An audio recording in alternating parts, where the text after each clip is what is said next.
and good afternoon. Peace. Good afternoon. What's up?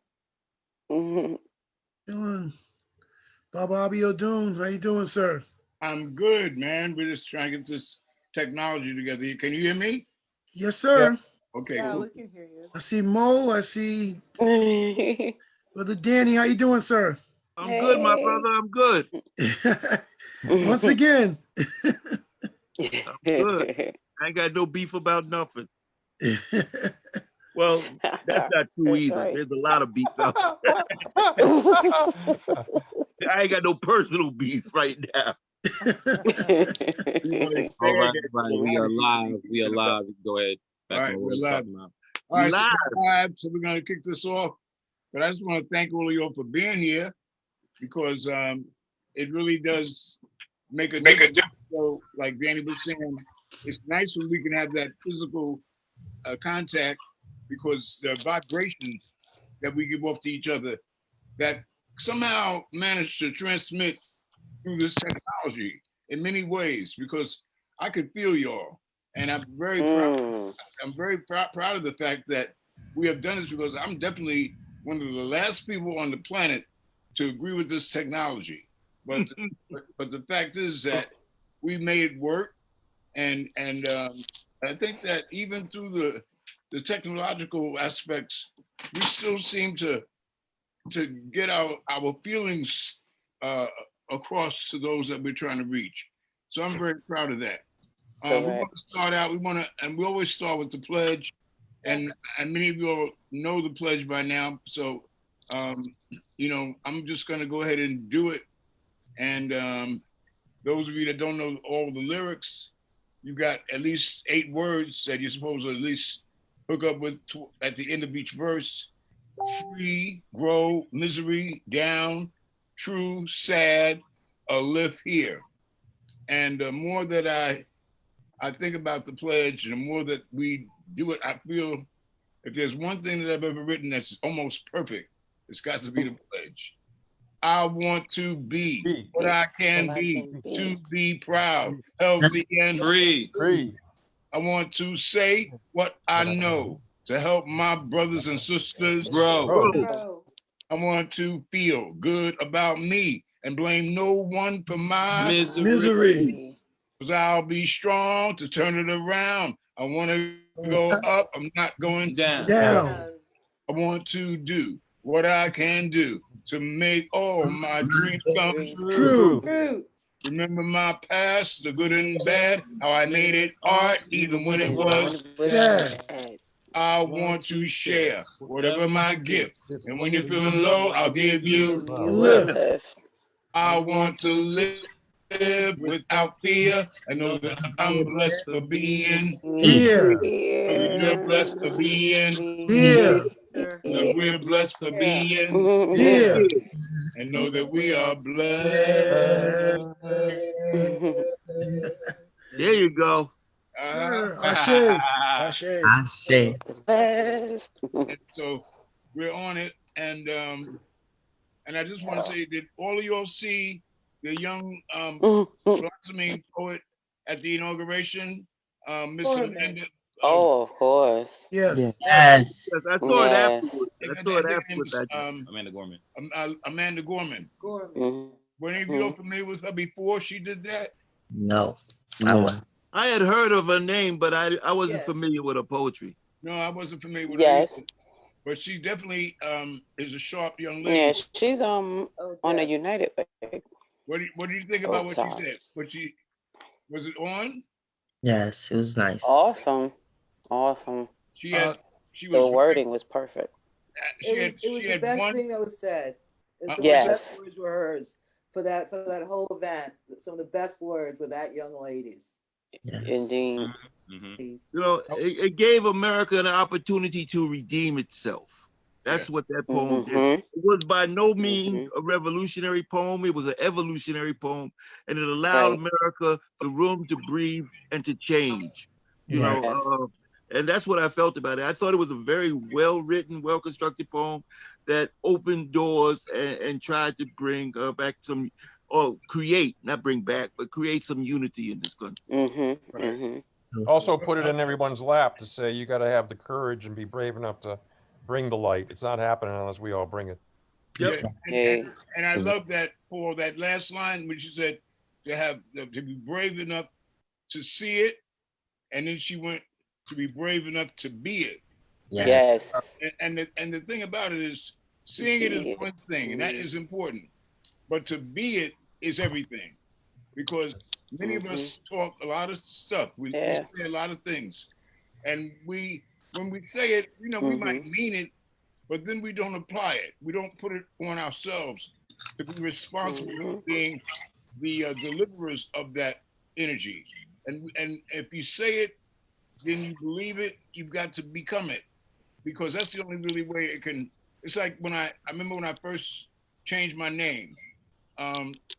My name, I had a European name, and I moved into African thing. Sorry.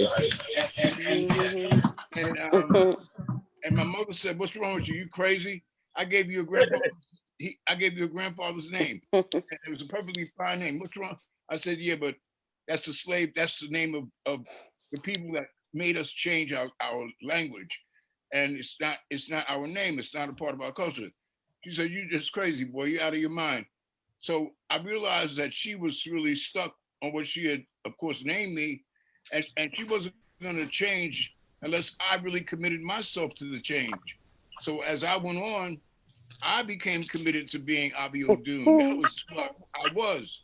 And I started developing from that perspective. And after a while, my mother realized that I was not just saying that my name was Abiodun, but I was being Abiodun. And consequently, she says my name probably better than anybody. I mean, she realizes that what I was about, I was really about, and I wasn't just running off at the mouth, but I was trying to actually change the whole way I saw things from the perspectives that had been taught to me. So yeah, it's very important that I appreciated the girl's poem. I had one little thing, I don't know if any of you noticed, she had one big brick in there, and I've always talked about bricks, and the brick was periodically. Periodically is never a poetic word. That's the only thing, but it didn't take away from the substance of the piece, but it was a brick. And bricks hit you dead in the face. And I can't, and when I hear a brick, it makes me cringe because it hurts the poem. But her poem was like you said, Danny, it was definitely a redemption piece. It was a piece for America to say, okay, we need healing, and this poem is hopefully a beginning of that process. Say, Abiodun, say a little bit more about what a brick is to you. All right, a brick is a word. All right, a brick is a word that could be melted down. In other words, when you say periodically, there are things that you can say that indicate a periodically, or without ever saying that word. That word is one of those words that you have to take into your mind and define before you can feel it. A brick is a word that takes the place of the image, takes the place. It's almost like you're cheating. You're a poet, and bricks don't always have to be big words. Sometimes people use love and it becomes a brick in a sense, because love should be either seen, touched, taste, smelled. There's so many ways to speak about love without even using the word love. But a lot of us get away with love because love is kind of understood. But when you use words like, for example, I had somebody in the house and they mentioned they were hanging out with this girl under the moonlight and the stars were shining bright, and everything was. So when you use words like, for example, I had somebody in the house and they mentioned they were. Anyway, the fact is that he said that we went to a house and had a euphoric experience. Euphoric is a brick. Euphoric, I can't see that. I can't taste that. I can't touch that. When you're dealing with poetry, you want to get me to see, touch, taste, smell, or hear what's going on with your piece so I can be connected. I've got 5 senses, and you want to attract at least one of my senses, because the real truth is the poet is trying to reach your imagination. Once we get into your imagination, you can fly, because that's the most entertaining part of our brains.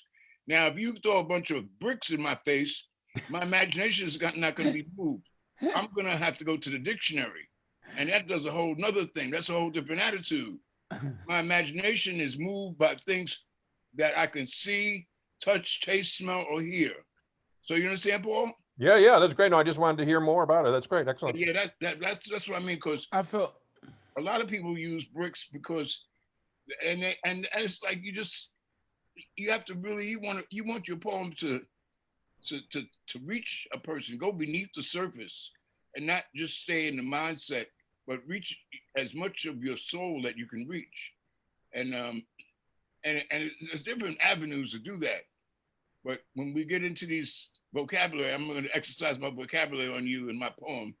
I just did a piece for a brother, and he had a bunch of bricks in there. I tried to make it as palatable as possible, and we worked it out. But I did have issues with the bricks. But we do have a lot of poems that have some. When you look at poets who kind of stayed away from that, and they did that consistently, of course, I have to always go back to Langston Hughes. Langston Hughes always stayed true to the poetic idiom. I mean, he gave you the image, he gave you the circumstance without ever getting intellectual about it and throwing in vocabulary words. He would paint the picture because that's what a poet is. A poet is a painter with a pen. You got it? Well Yeah. yes, said. sir. All right. So let's hear some poetry. Now that I've talked about it. Mm-hmm. Danny, you're hot. Yeah. You just had your thing.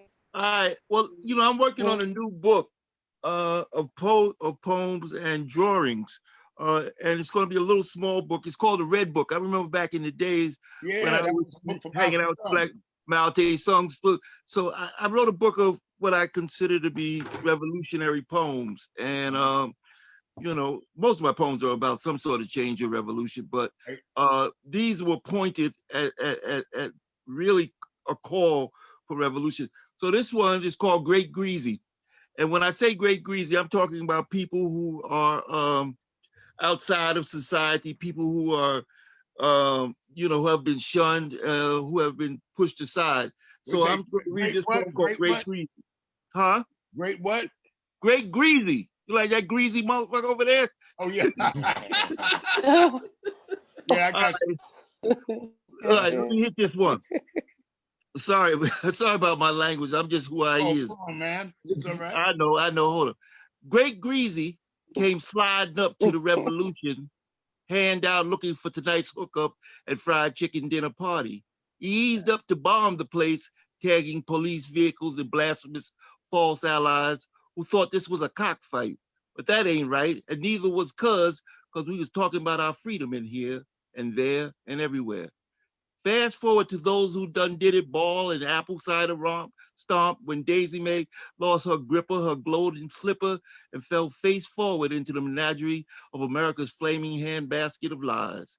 Hacking up phlegm and shame, she knew she wasn't right for the fight and surrendered, gaped open and exposed for her true self for all to see. An American harlot looking for a sneak peek of the fast life on the other side of our track marks. So here's where Great Greasy tapped that ass, left rehab, and put down the spike, grabbed his gun, and went down underground. The revolution gonna come. The revolution gonna come. The revolution gonna come due because the bill is still sitting on the table. Danny, I tell you, I've always appreciated your work, man. And you are truly a poet. And your whole your whole activity in life speaks of poetry, man. And that's a great poem. That's an excellent poem, by the way. Thank you, brother. And it don't got no bricks in it, I don't think. Not one. Matter of fact, it was an example of what I was saying poetry should do. You touched my taste buds. You did that in the poem. I could taste the chicken. I could taste all that. But that's what you want to do. You want to activate. We have 5 avenues by which we can reach people. And we must use at least one of them to try to do that. And you did that perfectly well. That was an excellent, excellent poem. Well, if you give me a chance, I'll read another one later on in the broadcast. Okay, that sounds good because that was a great example of what I was saying when I say we don't need any bricks, because a brick And a lot of times, as I said before, many times people will throw a brick in there because they just don't feel like going through the changes of trying to find a way to imagize what it is they're saying.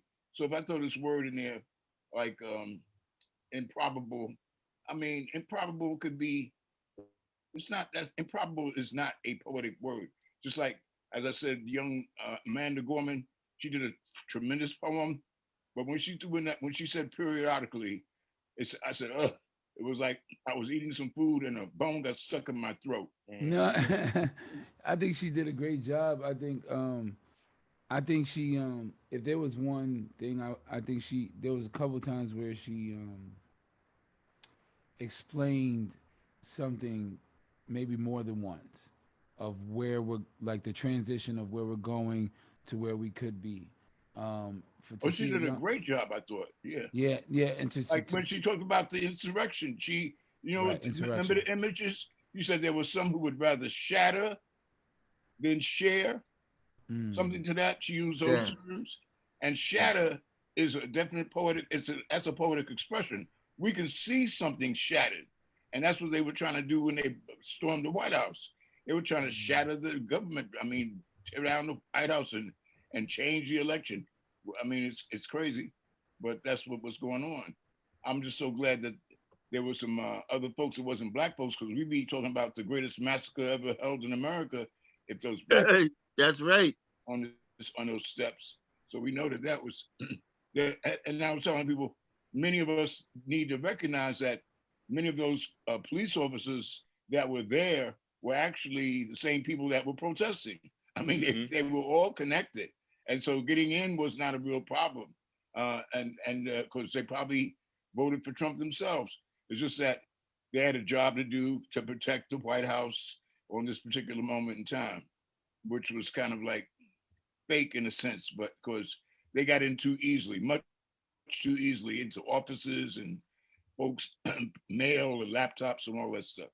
But anyway, we know what that was about. Hey, I quick saw one question. police Quick question. What do you think of the brother, the security guard? You know, he got promoted too. Did you see the security guard? The security guard, the brother. You know, what do you think of the security guard, the brother? That they gave an award to? Yeah, and now he's the guy who led the people away from on the radio. They asked, "What would you do?" I was like, "Man, that's a tough one there." Open up the door and see a mob of crazy crackers. That's, I mean, you know, those people. Yeah, and now he's got some position. Yeah, he escorted Kamala in. Yeah. Yeah. Hey, he was in combat. He was ready for that. He was like, "Come on, you guys, you're playing here. I've been to the real thing." Yeah. He led them up. The guy with that they were chasing him up the staircase. Yeah, that was him. He diverted them. Yeah. Okay. But the room was like right there. Yeah. He did the right thing. He did his job. He did his job. Brave. He was incredibly brave. That's good. No. Okay. He did his job. It's funny when you watch it. It was like, what could he do? He was backing up. He's like, oh damn. Yeah. They basically chased his. They did. Did he? You know what? I was interested. Did he have a gun on him? Yeah. Yeah, he could have shot some people. I think so. Yeah, he did have a gun. But the deal is, with the mob of people, is like if he'd have shot him, it would have kept coming. You know what I'm saying? Right. Yeah. Right. And they would have got him. Imagine if a black man shot all those white folks. What would that? I know. That would have not have been a pretty result for that brother. Even if he was fearing for his life, but still, right? They would have found something, but you know. They would have found some reason to put him in jail. You didn't have to shoot. Should have let him stab you. Sad. Sad and true. Crazy. Yeah, I guess the defense about I was fearing for my life wouldn't work for him. I know, right? Yeah. Damn. But that was good stuff. Frank, we don't we heard your piece, and I'm gonna thank you for opening it up. Let's move right along. Let's continue to keep it moving. Gloria, you got this pretty smile, and I know that you're ready. How you doing, baby? So sweet. I'm good. How you doing? It's good to see you all. I hope everybody's doing all right. Oh, it's so good. And thank you. That was thank you, Danny. That was a super fly and greasy start that is needed. So thank you so much. Thank you, Gloria. We'll slide on into the next one. Okay. Here, I think I got here. I'll try this one. Okay. A work in progress, huh? Okay. Oh, when will they stop spreading their racism everywhere? Hate so proudly they hail was broken in by their racist nationalists streaming, whose hate they did not rate, their houses welcoming racists. Oh, their silence deafening, 'cause their police and courts have always been the criminals. And over the murder of blacks, they force the children alone, given no home, seen on screens everywhere, gave proof to the fact that the pandemic they created has been here for a long time now. Oh, say, can you see how they coddle their murderous white terrorists on stolen land? Stop their stealing lives. We continue to fight. Stop all their violence, lust, hate, false heroes, and lies from infecting our lives. For a land that is truly free and belonging to all, it should be. That's it. So you, Good stuff. yeah, so you took out all those horrible words of death and destruction and exchanged them for something else. Yes, because we all know the guy who wrote it was a enslaver who kept enslaving after he wrote this. He was just in fucking fear of his stupid ass life. Oh, pardon my language, but yes. Tell it the way it is. Oh yeah, absolutely. Well, that was a great filler up for considering, because you see, when we hear that song, we always look at it from the point of, first of all, we know it's a war song, and they don't want to deal with it from that level, but that's what it is. When you talk about rockets, red glare, bombs bursting in air, there are bodies under those bombs. And the only time that I think that we really could appreciate the song was because we knew what the words stood for, but when Marvin Gaye sang the song, it's like we have a way of doing certain things a certain way that takes the edge off. Marvin Gaye took the edge off. Yes. He gave it a whole different posture. Yes. He gave it a whole different meaning, because I think it was one of our groups back in the days, Motown said, it's the way you do the things you do. Mm-hmm. And when you could say something that's totally gross and nasty, but you could say it in such a way that sounds good. You know, I mean, like I always say, we're the children of bad. So so we could take a word that's totally negative and make it positive. We could take a whole experience that appears to be ugly and make it beautiful. We have that power. And so now you took a song, you got rid of all the stuffing inside that was filled with rats and roaches and a whole bunch of other negative things, and you put in some filling that made more sense and made it more digestible for us to recognize what we need. We don't need bombs and rockets, red glare killing us. That's happening over time. So I appreciate that attitude. But I also appreciate how Marvin changed it. And then of course, I think the other person that gave some flavor was Whitney. Whitney, yeah. Oh yeah. Whitney, oh yeah, oh yeah. Love her version. And I must say that on the inauguration day, Lady Gaga, she represented, as far as her ability to really blow, we got that from her because I know she's talented. Oh yeah. And I had to admit that she sang the song. There's no two ways about it. Yeah. But we look at that in terms of hitting the notes and all that. But what the song has to say is of no value to us as human beings at all. You know. She gave us her feeling. But she gave it. But Lady Gaga did express her feelings, and it was strong. And I give her credit for being a supremely talented young lady. And I didn't when I first saw her Monster Ball, I didn't realize how much talent this girl had, because she's got so many antics and she's over the top with her presentation. But that's just to get your attention. She's really getting talent to go along with that. Yes, but that's very good. What you did was definitely unique. I mean, I'm sure if you were to try to sing that certain places, some folks would get upset. Yes. Oh, yes. Because it's definitely it's not the patriotic thing to do, you know. Oh, it is. It's super patriotic. Anybody want to speak on what she did? Anybody got something to say about what she did? I absolutely loved it. Yes. I have things in my brain so I feel you where you were going with it.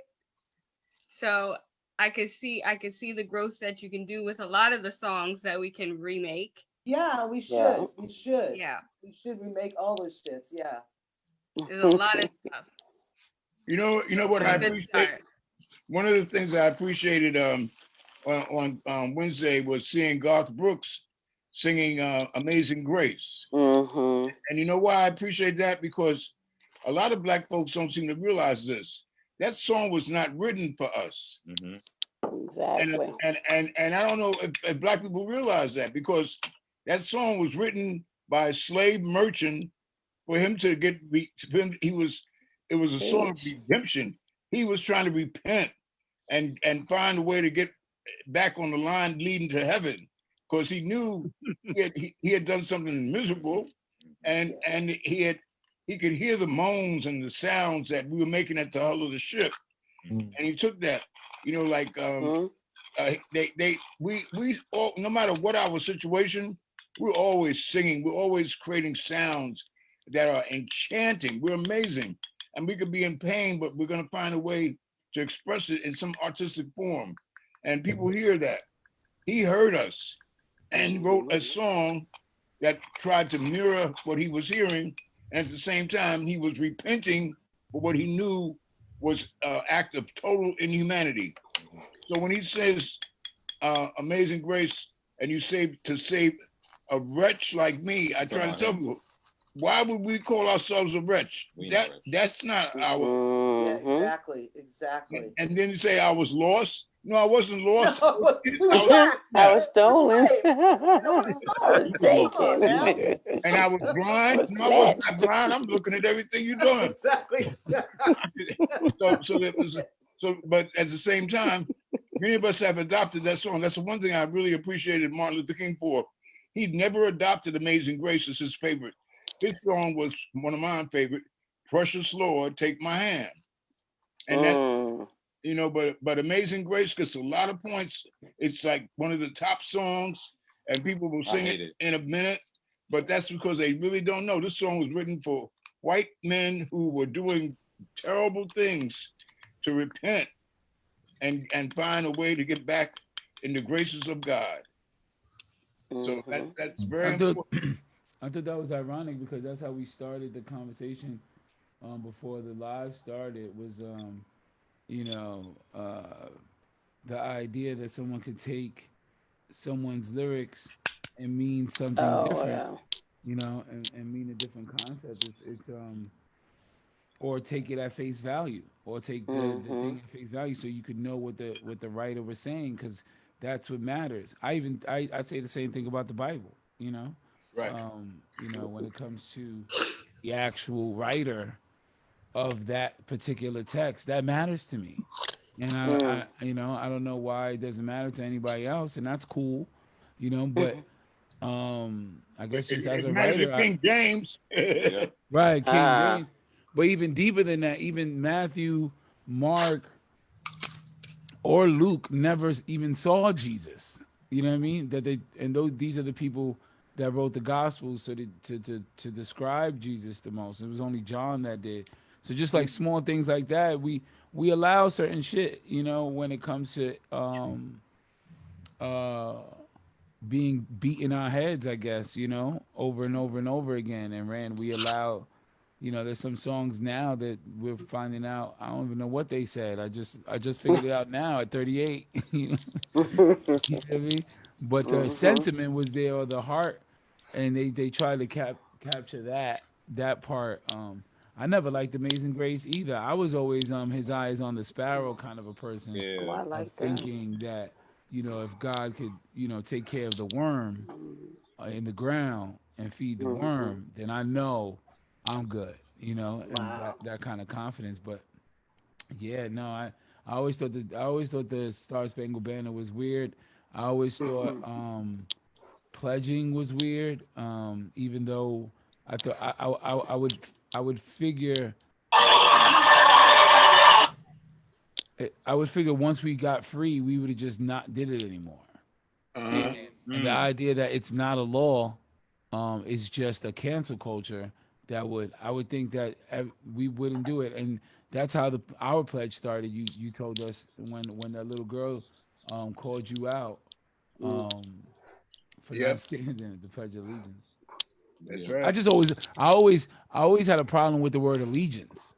Yeah. Right. As a kid, I didn't even know what that meant until when I find out what that means. It's like, what? Oh yeah, you're pledging, you're aligning yourself with a system, Exactly. and you're pledging your oath. You're almost making an oath that you will be loyal to this particular regime, that you will not do anything to upset it, that you go along with it in every possible way. It's like a And that's how we're gonna start the game.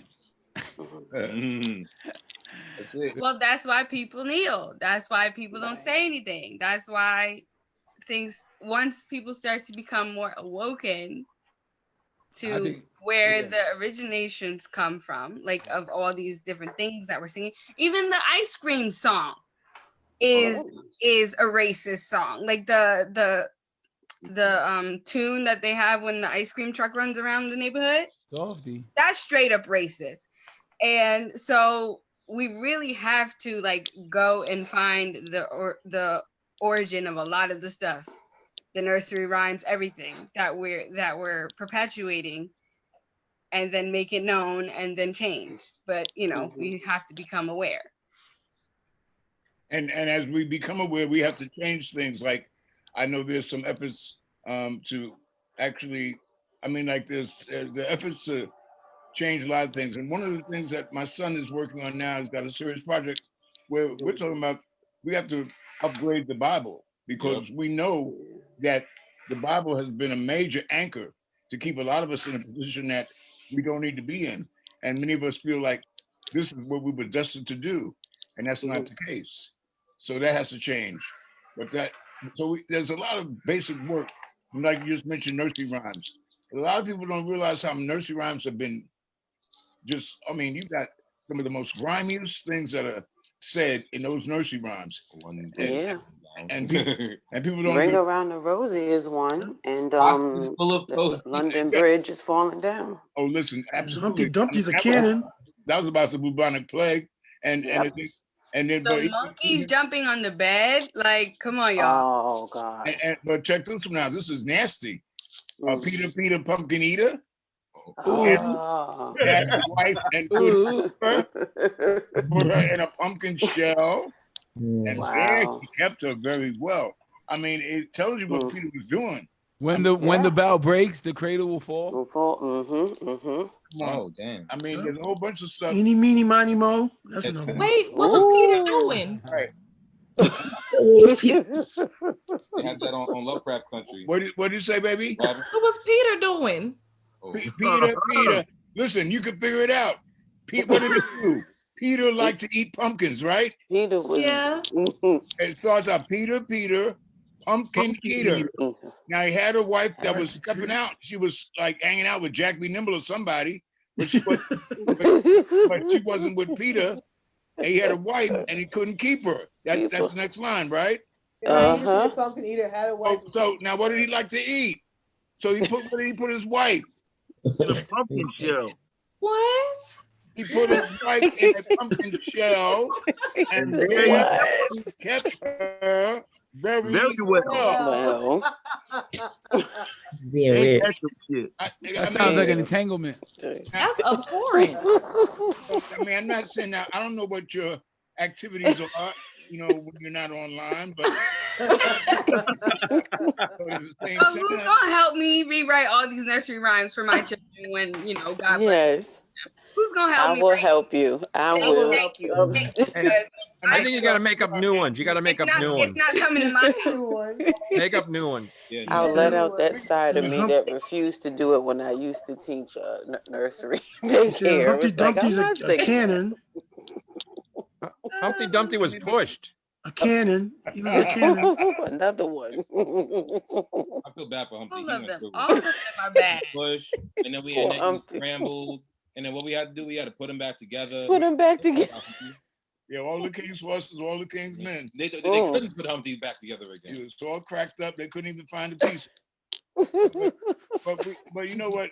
Just like they've created some nursery rhymes that is not exactly positive and uplifting, we could change that. We could create. I mean, the possibilities are there. I mean, it's just a matter of pushing the right values, because it's all about values. It's about what you're going to hold in high esteem. And if you walk around with you're saying stuff that you've incorporated in your psyche, and then you wonder how come you're having a bad day, because you've already eaten the pill, you've already sipped the Kool-Aid, and not realizing that this stuff that you're taking into your system is not uplifting. And we have to be careful about. Just like we're determined to change our diets and not eat certain things. When you take in language, you're eating. Yes. All right, so let's move forward and keep it going. Asuka, how you doing, baby? Let's hear from you today. Hi. Okay, so I'm gonna kind of put in a different space because I'm promoting my book that's coming out on the 12th. What's the name of it, honey? To Love Azúcar. It's called what? To Love Azúcar. Oh, To Love Africa. Azúcar. No, her name. Yeah. Sugar. To love sugar. So it's a series of love letters throughout a relationship. So part 1 is coming out on the 12th. So I'm gonna read a few. How many are we doing today? Just one or two? One right now. What? We have time. We'll do one more later. Got you. So I'm gonna pick one, and this one is called "Dear Mr. No One." Dear Mr. No One. Dear Mr. No One. He has no name yet, so Mr. No One. Okay. I can feel you. It's frustrating to know where you are. I hear you in his words, but I'm searching for the truth. With you, I know it's character and not just a fad, to get me where you want me and all of a sudden change back. I can feel you. It's frustrating to know that you're not that far. I see you in his eyes, the sparkle, the glimmer, makes my heart forget to start. There's something about the way you look at me through him. So I apologize for downgrading your greatness into a body not capable of your capacity. But you hold me no matter how large.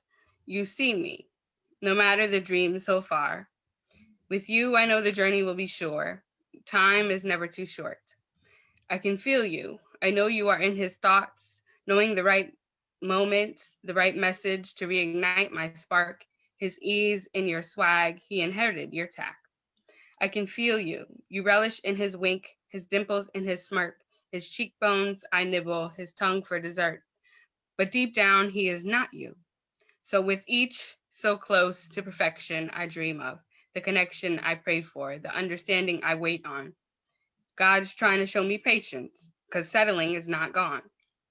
From my dictionaried heart, I know you are more than what I can ever want, and exactly what I need. So it's hard to wait when there's so many pieces out there to tease. But I know you are not in my imagination. I was almost showed you, but I wasn't ready. My capacity was not expanded enough to let you in, to let us grow together, to conquer almost doesn't count. So I will enjoy every piece, knowing that your masterpiece is not yet heavenly realized. I will enjoy the preparing for our everlasting pairing. We work too hard for this union. In due time, we are destined. So let's not miss each other again. And I'll keep praying we do nothing foolish. Thank you. Okay, now Mm. you built a whole brownstone with that poem. You realize that? Yes, correct. You had a bunch of bricks. That's the point. You had I some bricks can't. in there that were outrageous. I mean, capacity. I mean, honey, and the message, what you're trying to say, I got that. I think for the most part, but did everybody hear what I heard? Yes, a bit. Piece, You understand what I'm saying? Because I don't want to go too far without people understanding. When you say character, we don't want to hear that character. We want to see the character. You got to show me that character. What is character? You know, I know when Booker T. Washington said that he wasn't there to create Tuskegee to just give people an education. He wanted them to have character. But what do we mean? The poet has got to go inside on that word. And that's why there's 2 books coming. That's very important that we have that understanding. And so and when you say capabilities, you know, you got to be careful. Those words don't melt too easily. You got to try to find a way to express that without using that word. Those are bricks. I think I think my thing I would say maybe it's more of a collection of love letters, of more of a diary form, like as journal opposed form. to the airplane of imagination we could fly in. I think she was kind of straightforward into talking to the person that it has, that she could almost in another dimension, right? Like I guess I see you next lifetime, or we missed each other. But she's right. He's right when he says that you have to go that extra mile to pull us in there, and it doesn't have to be it could be a word. When you think of character, Goofy is a character. So Right. what would a goofy moment be? That's the sentence you use instead of character. You know what I mean? Is what that sentence that gives you that goofy moment, or gives you that thing that pushes the person's personality out, so that we can enjoy this person you're longing for too. Right, exactly. That's the whole point. That's it. Anybody else want to say something about that? But your message is real. In fact, when you go ahead, Shelley. I'm sorry to interrupt, but Interrupting? I saw it as she was longing for her soulmate. I got that from the piece, that it was directed to someone she didn't meet yet, but he was connected to her soul.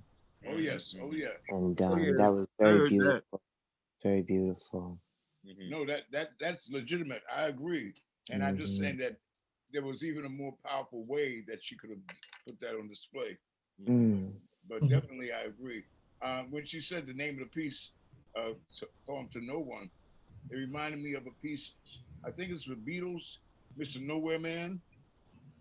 Are you familiar? I don't know if it's the Beatles, but I know the song. Yeah, it is. Yeah. It is. Okay. What is it? He is Mr. Nowhere Man. Sitting in his nowhere something. Yeah, right. Nowhere land, I think. Yeah, nowhere land. Right. And waiting for nobody.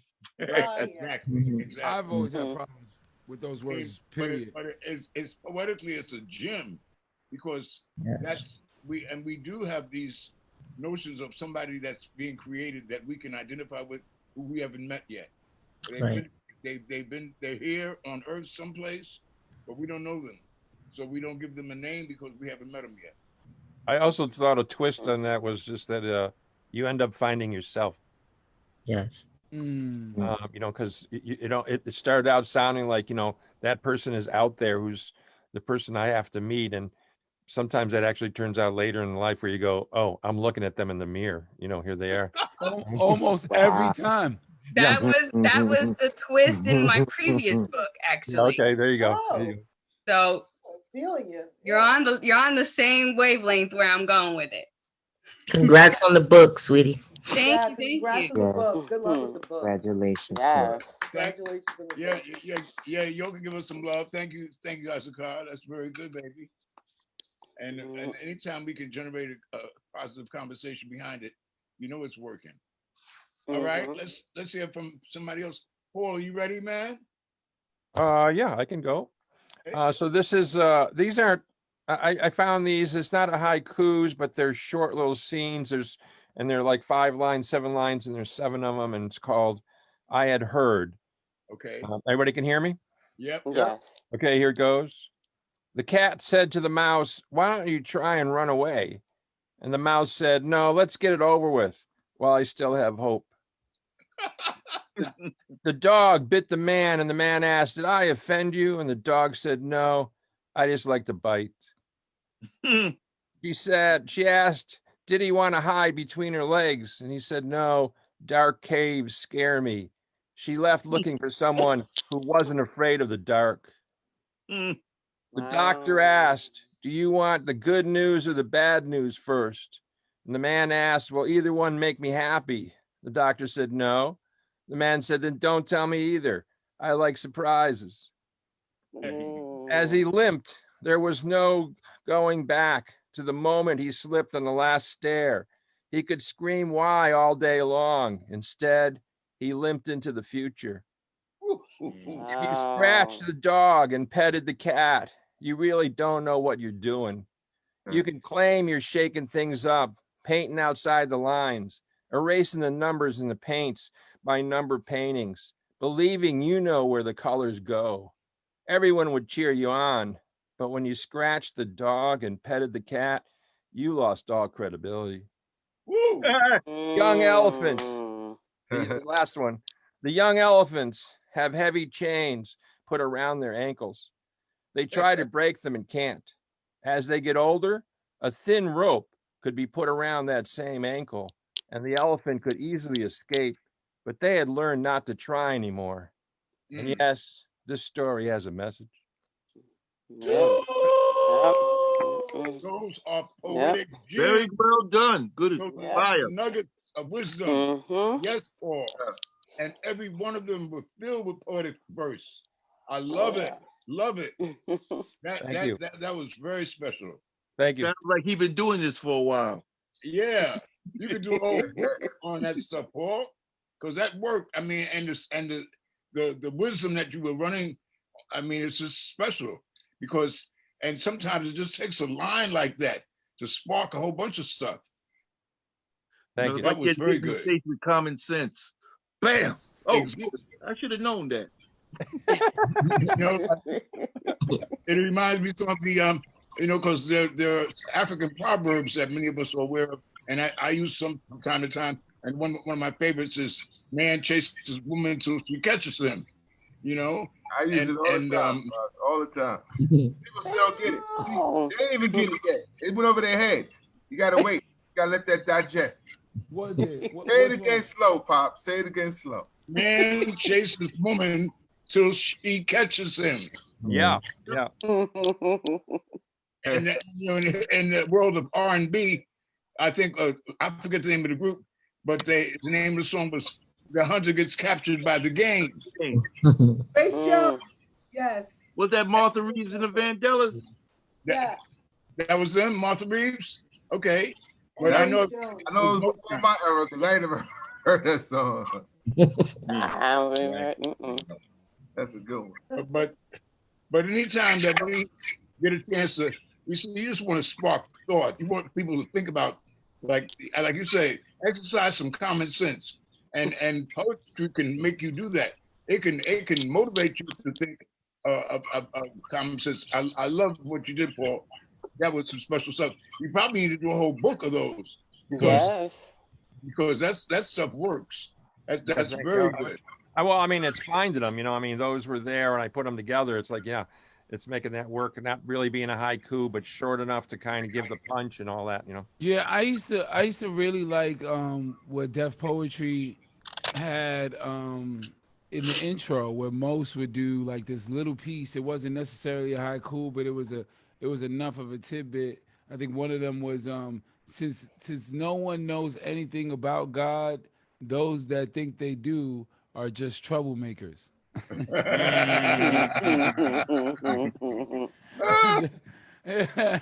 That's good. That's good. Yeah. So I had one other one that I left out because somebody said they thought it was a put down of the lover. It's 4 lines. Run it. Oh. Okay. They said sex is like washing my hands. I enjoy doing it. I do it regularly, and I like the variety of soap.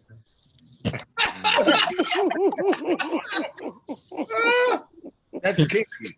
I love it, bro. I like the variety of soap. Oh yeah, and and so much is left to the imagination. That is the rich part of it. Yes. I thought so too, but they felt like that if it was referencing them as them being your partner, and what does it mean? You know, could it be interpreted that you want a variety of acts, or no, you want to break up with me and you want other people, or you know, all of that. You know, there's kind of like, so you know, there's so many sides to all this, and we can't control how anybody feels about anything we do, but it's art. Good to pay attention. Right. It's what you bring to it. Well, thank you, Paul. Thank you so much, man. Thank you. Thanks a lot. Thank you. Al B, are you ready? Yeah. Okay. Let me see what I got. B. What's up, G? How are you? What's up, man? Trying to get with you, man. What's up? We gonna get with you, Al. We got you, bro. Damn. I'll be good. Got the full bed and everything. Yeah, I've been in the quarantine life.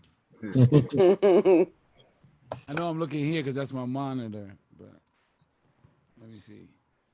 All right. That's my virtual world with school, Alvin. Yeah. It's like, which one are we? Oh. There we go.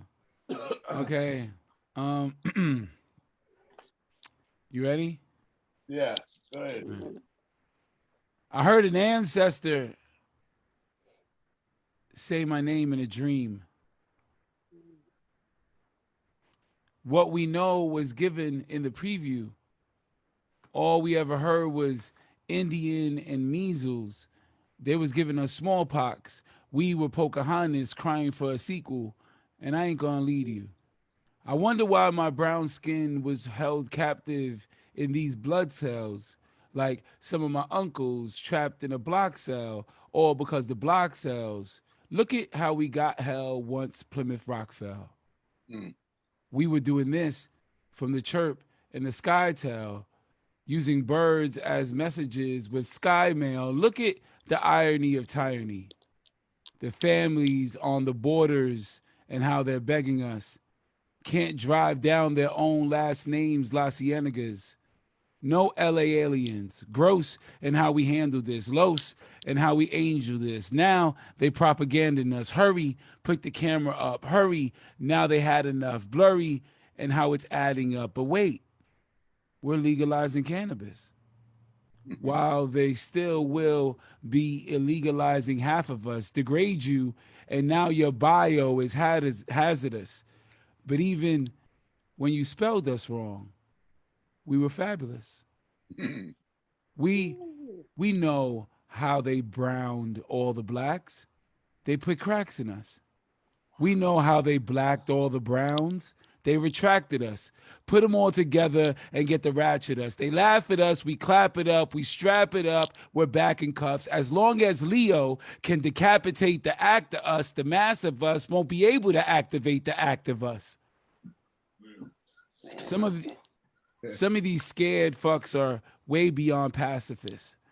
They just hope someone never catches them to pacifists. I stood there in our marches. I occupied avenues. I read to our blind and gave my time way behind cameras. It's not how well you treat yourself if you don't know if that's you on the other side of that border or not. You're not really sure if Indian in the end is what you're made of. Why?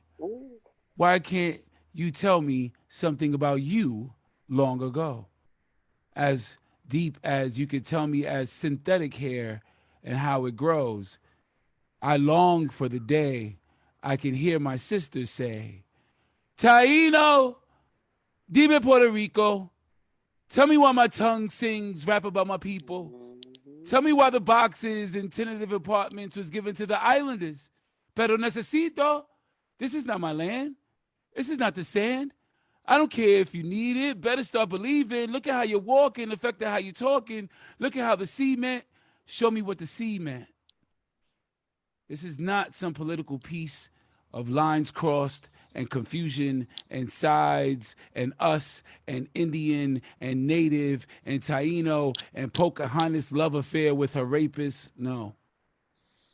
This is about asking how naive are you to how Native you are.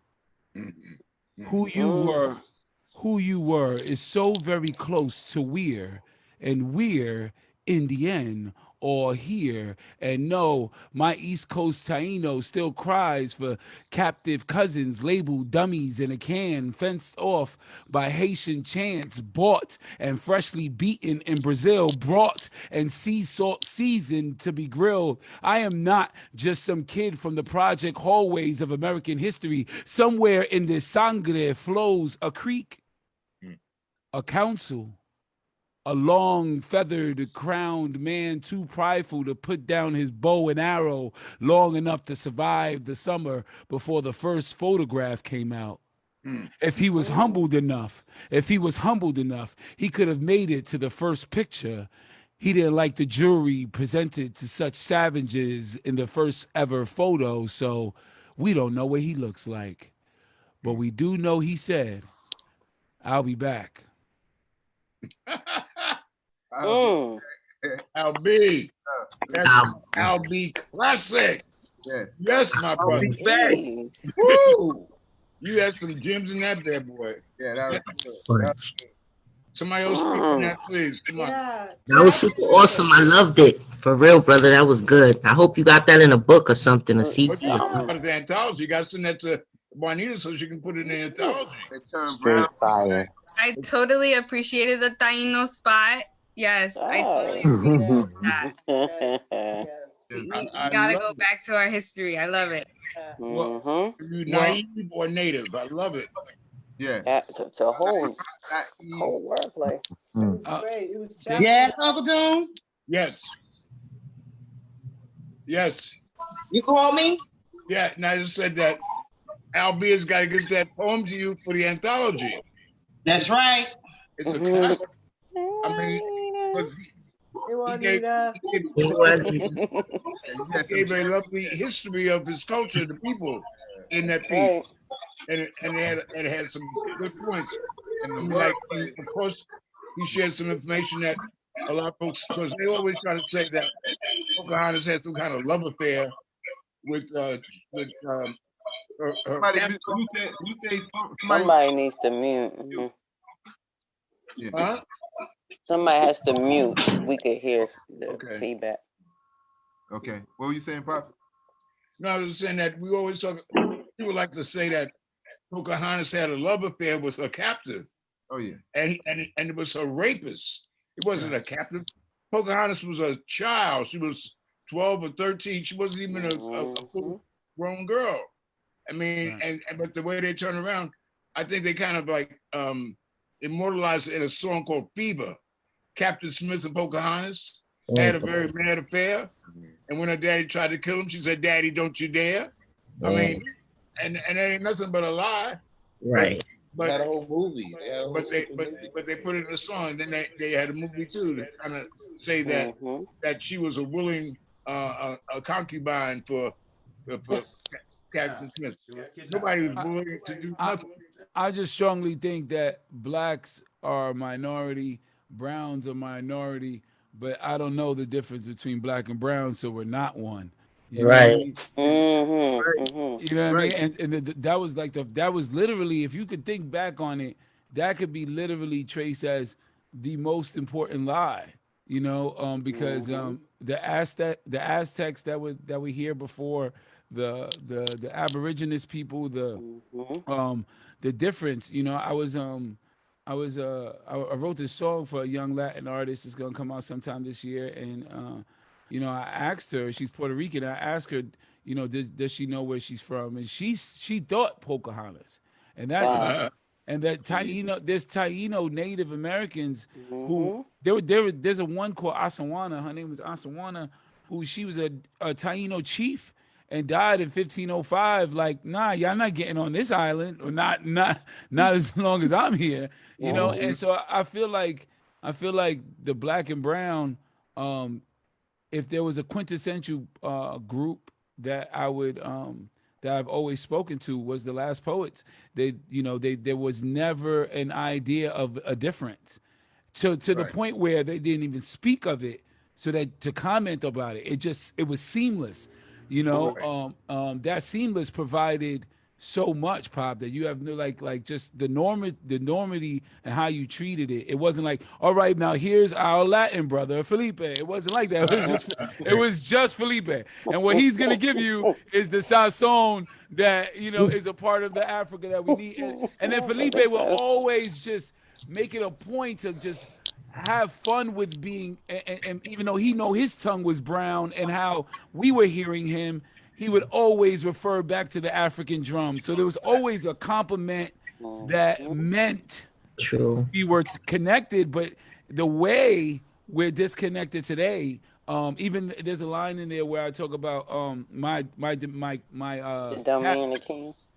My captive cousins, Dominicans, fenced off from hate. Like, you're just one fence that provides you, and that's what that elephant line gave me, brother. It's just that it's that part, and I'm having an initiative that we're doing with Kanye. I talked to you briefly about it, but like, you know, it's just I want to get to a space where my Puerto Ricans, my Dominicans, my Cubans, my Latin people understand how black they are.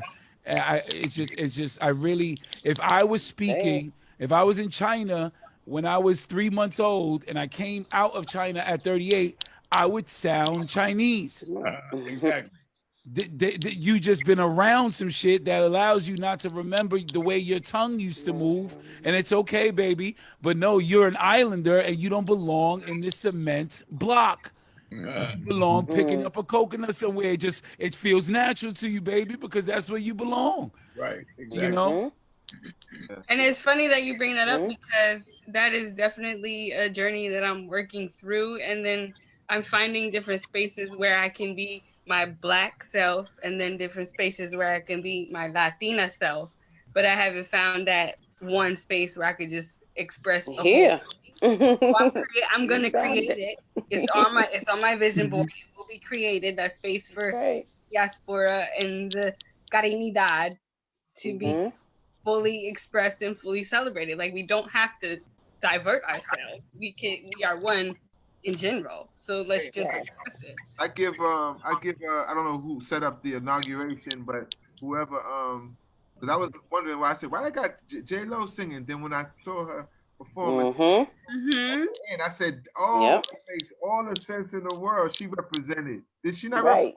Yes, yeah, man. And that's what the world is right now. You know, we think about this, and this like I think there's 6 states total now where white folks are no longer the majority, and the 2 main states are Texas and California. They are no longer the majority. So this is inevitable. The browning of America is inevitable, and that's with the stats and stuff like that, man, it's always weird to me. Even that there's only one J-Lo. There's 2 million Puerto Ricans in Chicago. Yeah. And only one in Chicago. That's not Florida or the Poconos. Yeah. I just feel like when it comes to our people, we're looking so bad for a nanny the Puerto Ricans never really got that idea of someone going, "We love you regardless." We've had it, but now that we're in a space where I just heard an argument about a young lady, a Dominican girl who was trying to defend her being light skinned, and there's a lot of confusion, and we're not even teaching it. Oh, the rapper. We're not even teaching it as much as we should. Oh yeah, the rapper I heard about. Yeah, I've heard about how connected we are. The rapper, We also spilt the same blood in the same locations, you know. That part. That part. But anybody knows the route of the slave ships, they had to come through South America. If you go to Ecuador, you're gonna see some chocolate folks. Speak Spanish. You go to Mexico. I mean, I've been all over those places. I didn't even mention the Dominican Republic. Oh my God! To see us everywhere. And then you must remember the Olmecs. They were here 5,000 years before Columbus ever came here. And there's in Mexico, they got this big sculpture of the Olmecs. And I think that you can see quite clearly. Look like Big Smalls. Look like Notorious B.I.G., right? Exactly. It does, though. You do. So I have a we're all one family. And then Al B, you know, the piece that I'd love for them to hear is a piece that you and I did together called Brown People. Yeah. Oh, I love that song. You want to hear that? Yeah, well, I can't do it now, I guess, but maybe I need it toward the end. But because we, you know, it's just I just happen to, you know, we happen to be born in a place where English was dominant, and some of them was born where Spanish was dominant, and then we got some more folks born where French was dominant, and then you got some more folks born where Portuguese was dominant. But I will say, me and you and I said me and you, you and I talked one time. It was early in the morning, and we talked. I said I had a dream about a ball being bounced in the middle of Africa, and then I said everything closest to that ball, here's the rhythm loudest. Right. Everything furthest away from the ball just so happens to can't dance. You know what I mean? and I didn't do that. I didn't drop the ball. You know? That's what I'm saying. That's what I'm saying. What Paul was mentioning, those little shorts that Paul was mentioning, one that came to my head after him was those of us who dance are often called crazy by those who cannot hear the music. That's good. That's real too. I like that. Yeah, I love it. I love it. So those that can't hear the ball bouncing, I'll be right. right. And it's in our rhythm. It's in our rhythm, and that's why they had to create an algorithm. Yeah. Like, that algorithm doesn't even exist, but they wanted to just they like, how are we going to take this one word that we can't get? If we cut off their hands, they're going to figure out tap dancing.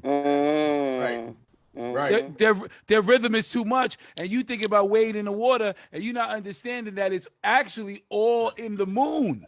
Yeah. Now, if the moon is providing wave, then why isn't it that we are acknowledging what the moon is giving us? If we're made up of all this water, why are we drawing from? Because once the rhythmic brother landed on it, he perverted it. Exactly. You know what I mean?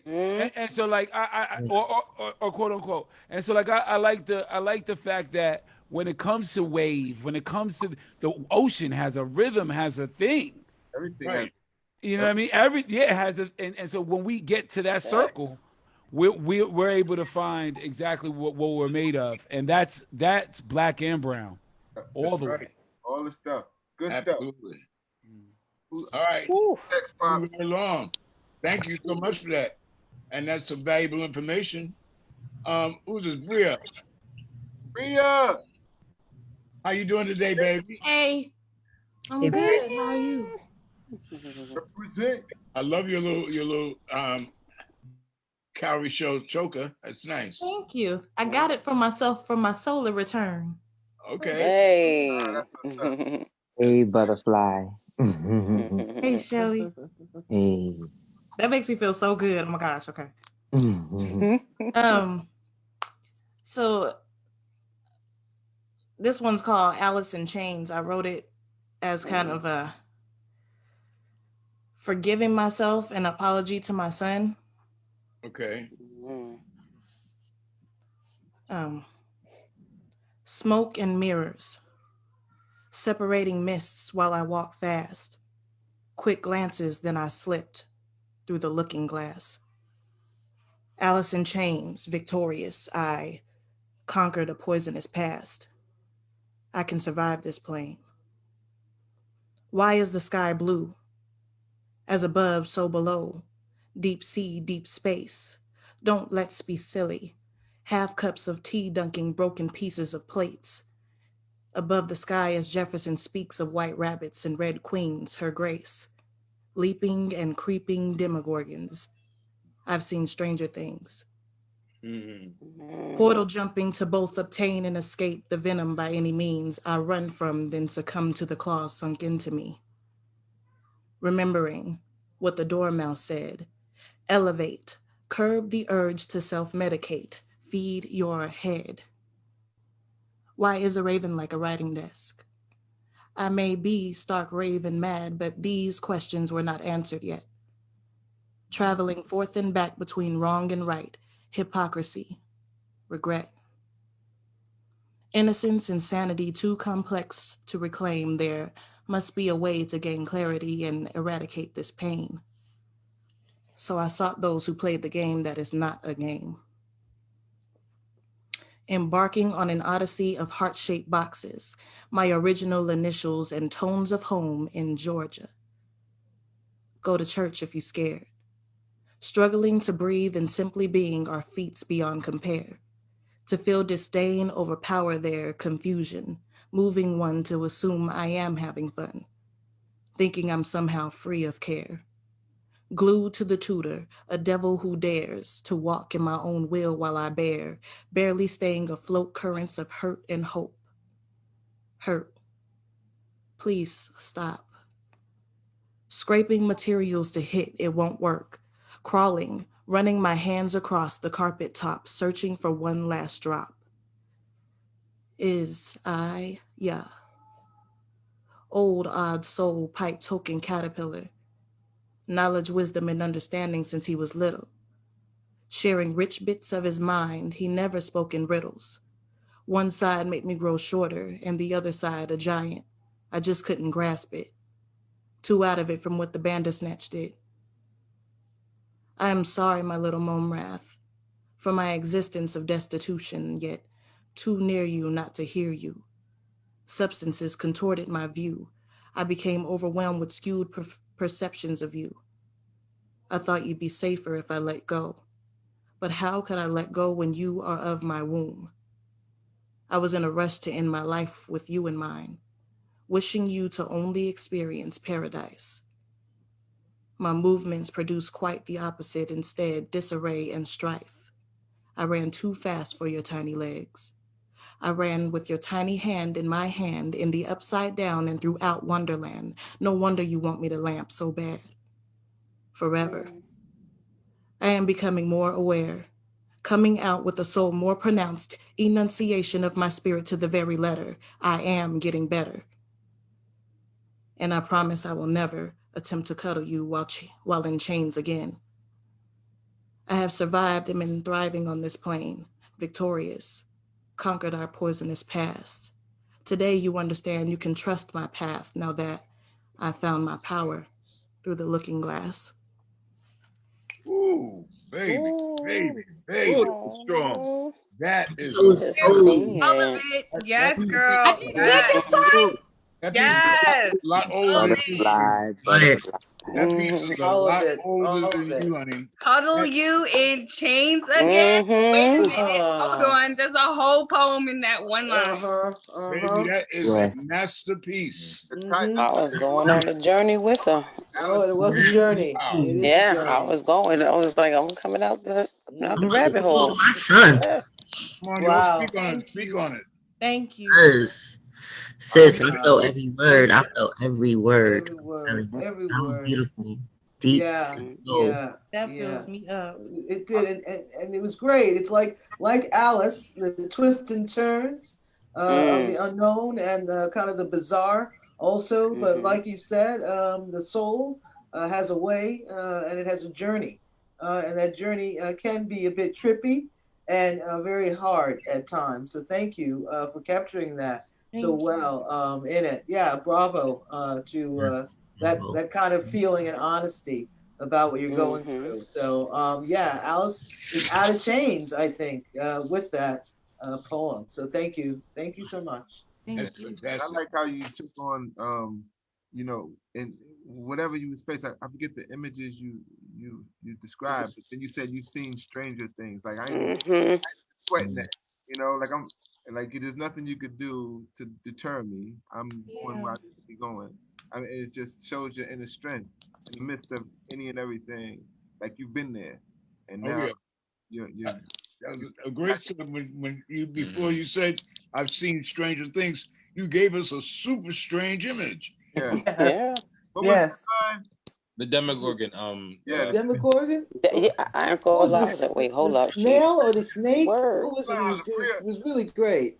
It's Great imagery. It's a show on Netflix too. You gotta watch it. Oh, Stranger Things. Yeah, I knew this. That's why I went because I was like, okay, I caught the double. Yeah, the whole with that like one. the whole what you call it, the double entendres and the theme throughout the piece that allowed you to keep your story and like find your way through it, because you know sometimes something like that it can end you up. It can have you in tears at the end of writing it or something. But when you put a theme and you stick with that and you make your tone not a little lighter, but you know you put it in that world and you kind of give yourself to it.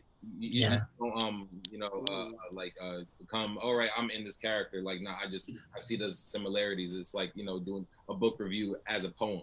You know, and that makes it feel a little easier to go through than just like flat out saying how something hurts you. Right. And you know, and that's poetry, you know. That's exactly right. That was I worked hard. I needed that one right there. Thank you. Phenomenal piece. That's also the hurt on all sides. You acknowledge the hurt on all sides, and you accept that the situation created hurt for everyone, and you took responsibility, and you were there, and you weren't like putting your son down for having his feelings or your, you know, it was all just like this is what happened. Here we were, and fabulous. Thank you.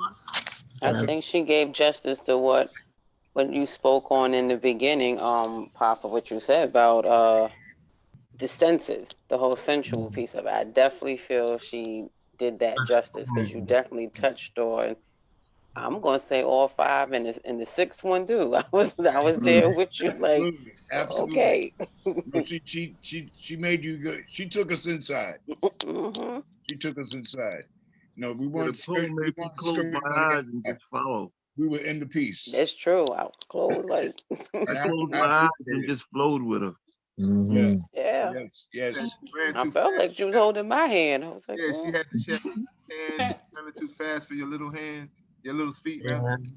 You know, it was a very brave poem. It was very brave. Right. Yes, it was. Yes, indeed, brave. Thank you. Thank you. Thank you. I'm doing mine. Felipe on the line. Got no problem. Cool.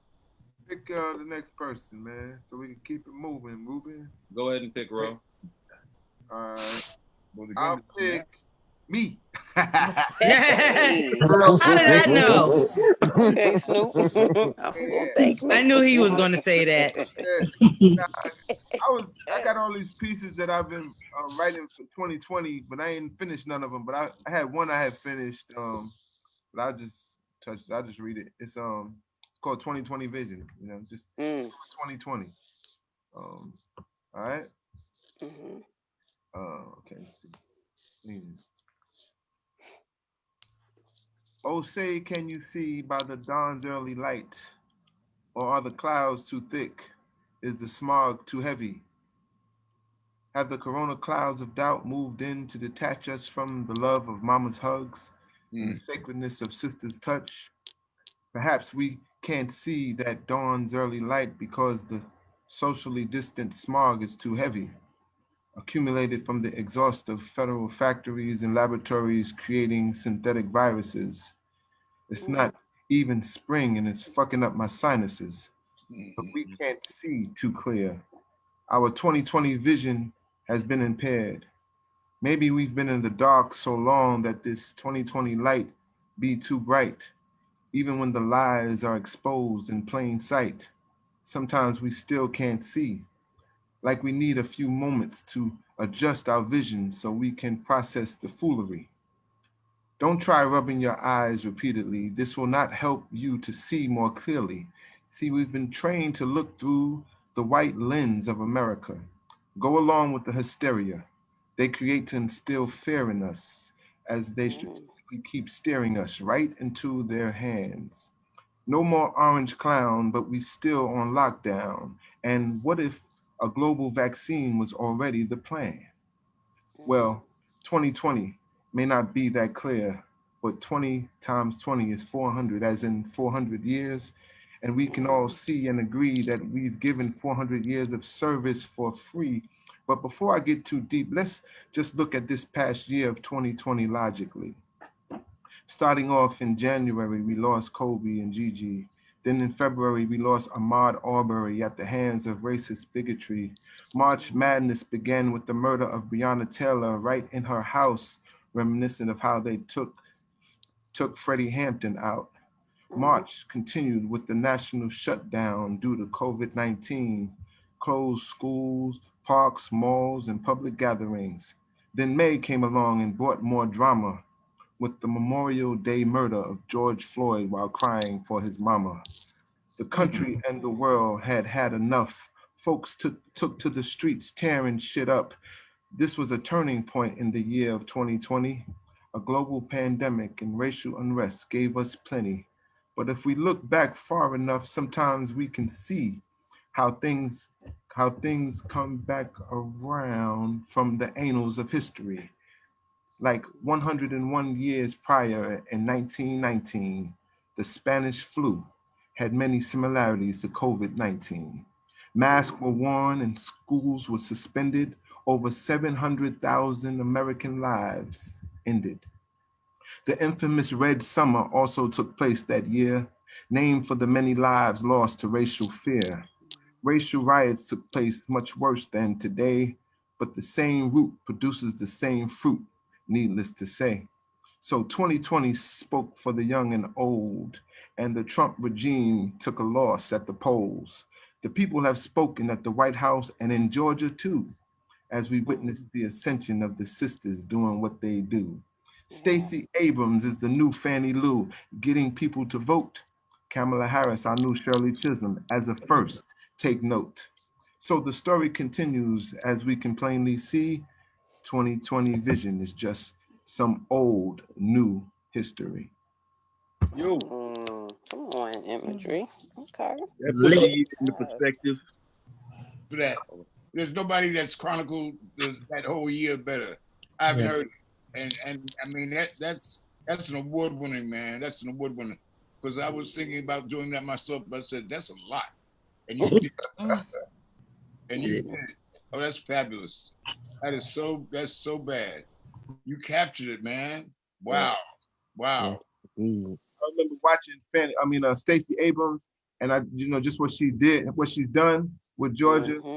And it was crazy because about 2 weeks ago I saw footage of Fannie Lou talking about what they did to her, but they came after because she was the person getting black folks to vote. Mississippi. I mean, it's the same spirit. You know what I'm saying? If you can pay attention, you'll see those spirits. They come right back around. Oh yeah. Yeah. I mean, the circle continues and it is unbroken. And we need to recognize, and every time it makes a turn, we're supposed to pick up something from that. You're supposed to learn on each turn, you learn something so that you don't repeat the same mistakes that we made before, because everything's coming, people talk about everybody deserves a second chance. We get second, third, fourth, fifth, we get chances for days. But because of a thing called stupidity, many of us don't learn. and we watch the scary go around, and we try to grab onto the brass ring, but it's the same story. We want to move to a higher ground, and we want to learn from every turn. So when you recognize that Stacy is a reincarnation of Fannie Lou, and that energy that exists for liberating us and for also enslaving us doesn't go away. Yeah. How you manage those energies is what's going to determine whether or not we survive. Yeah. Yeah. I said. So like, I think that was fabulous, man. I mean, it was the best chronicle of 2020 that I've heard, and it's right on point because I said, you didn't miss anything, man. I mean, every single thing that's happened, we could see that, and unfortunately, there will be people who will let this year go by without recognizing the important. It was a pivotal moment, and when we say pivotal, we're talking about where was the point when things change, when there was a whole nother headset put on the situation. Yeah. Well, we're in that moment. This is a very special moment. Yes. And I even try to tell people, if you really want to take it back to the beginning of another circle that this circle repeats, it's back to Reconstruction. Yeah. Because back then, and this was right after slavery, Black people had political positions. We had senators, congressmen, and that became a real problem. And that gave a motivation for a lot of the hate groups to emerge because they saw their empire going into something else that they had never intended. Pops, to what you just said, let me show y'all something. Now this is why I love history.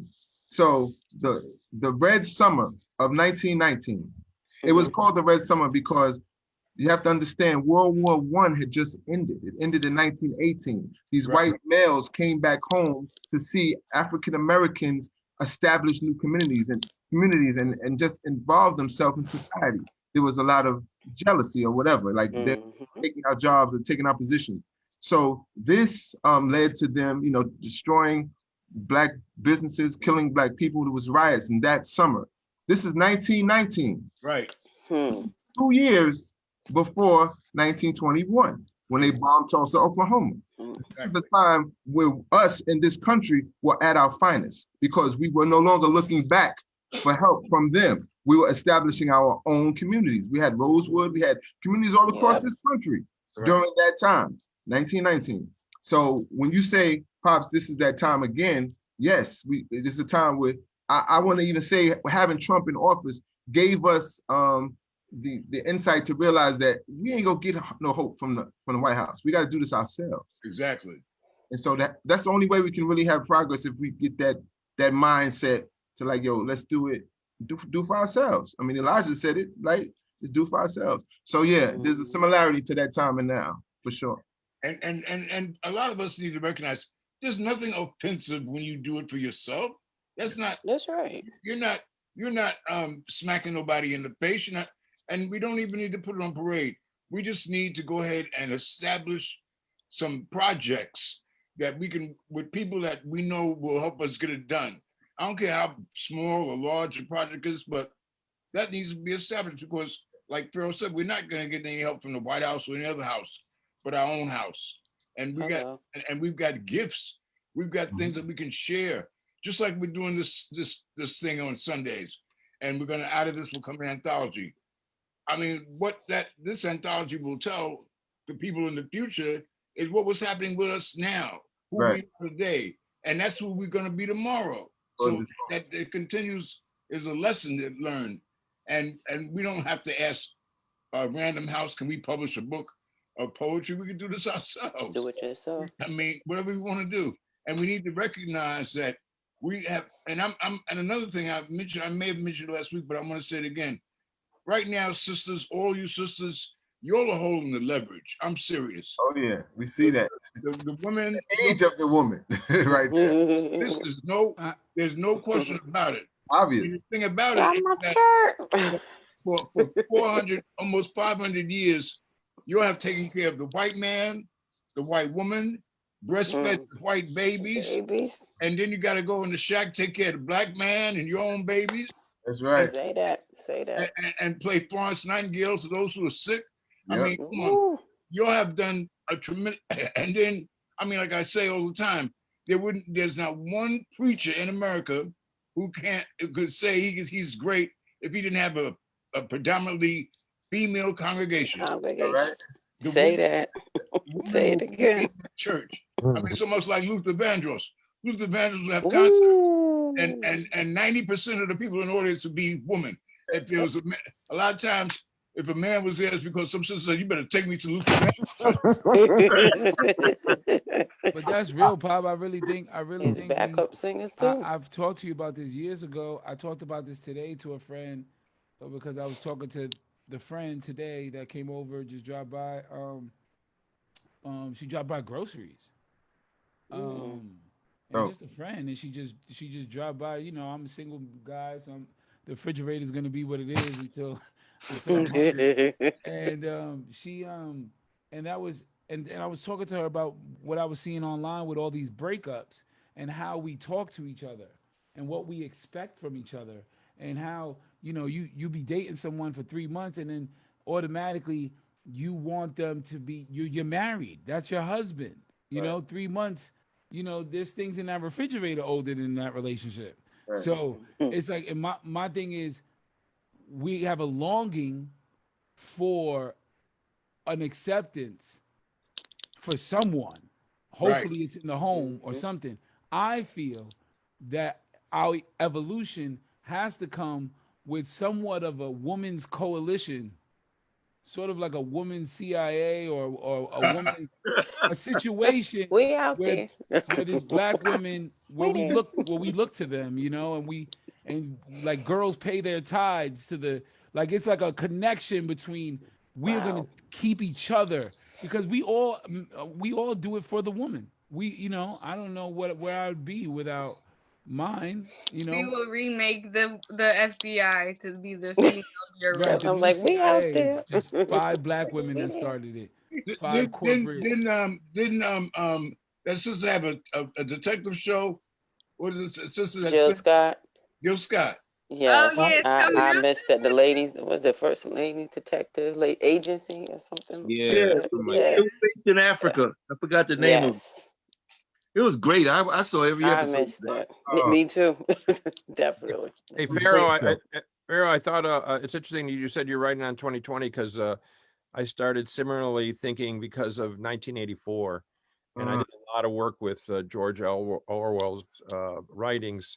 And I started, and one of the things in that is that the people don't keep journals in 1984 because it's illegal to know your thoughts and illegal to put your thoughts to paper. And so I started thinking about, okay, if I was going to write a novel, why don't I just describe what I'm in? And so that's when I thought, okay, so 2020, we got a lot of stuff in 2020 that could look like somebody goes, oh, this is a sci-fi movie about later. Exactly. It's like, no. You're right, Paul. You're right. Well, listen, I want to thank all of you for joining us. We got to take a commercial break. Commercial. That's right. Get it in, Juanita. Go ahead. That's right. Start talking about my partner puts up our visual.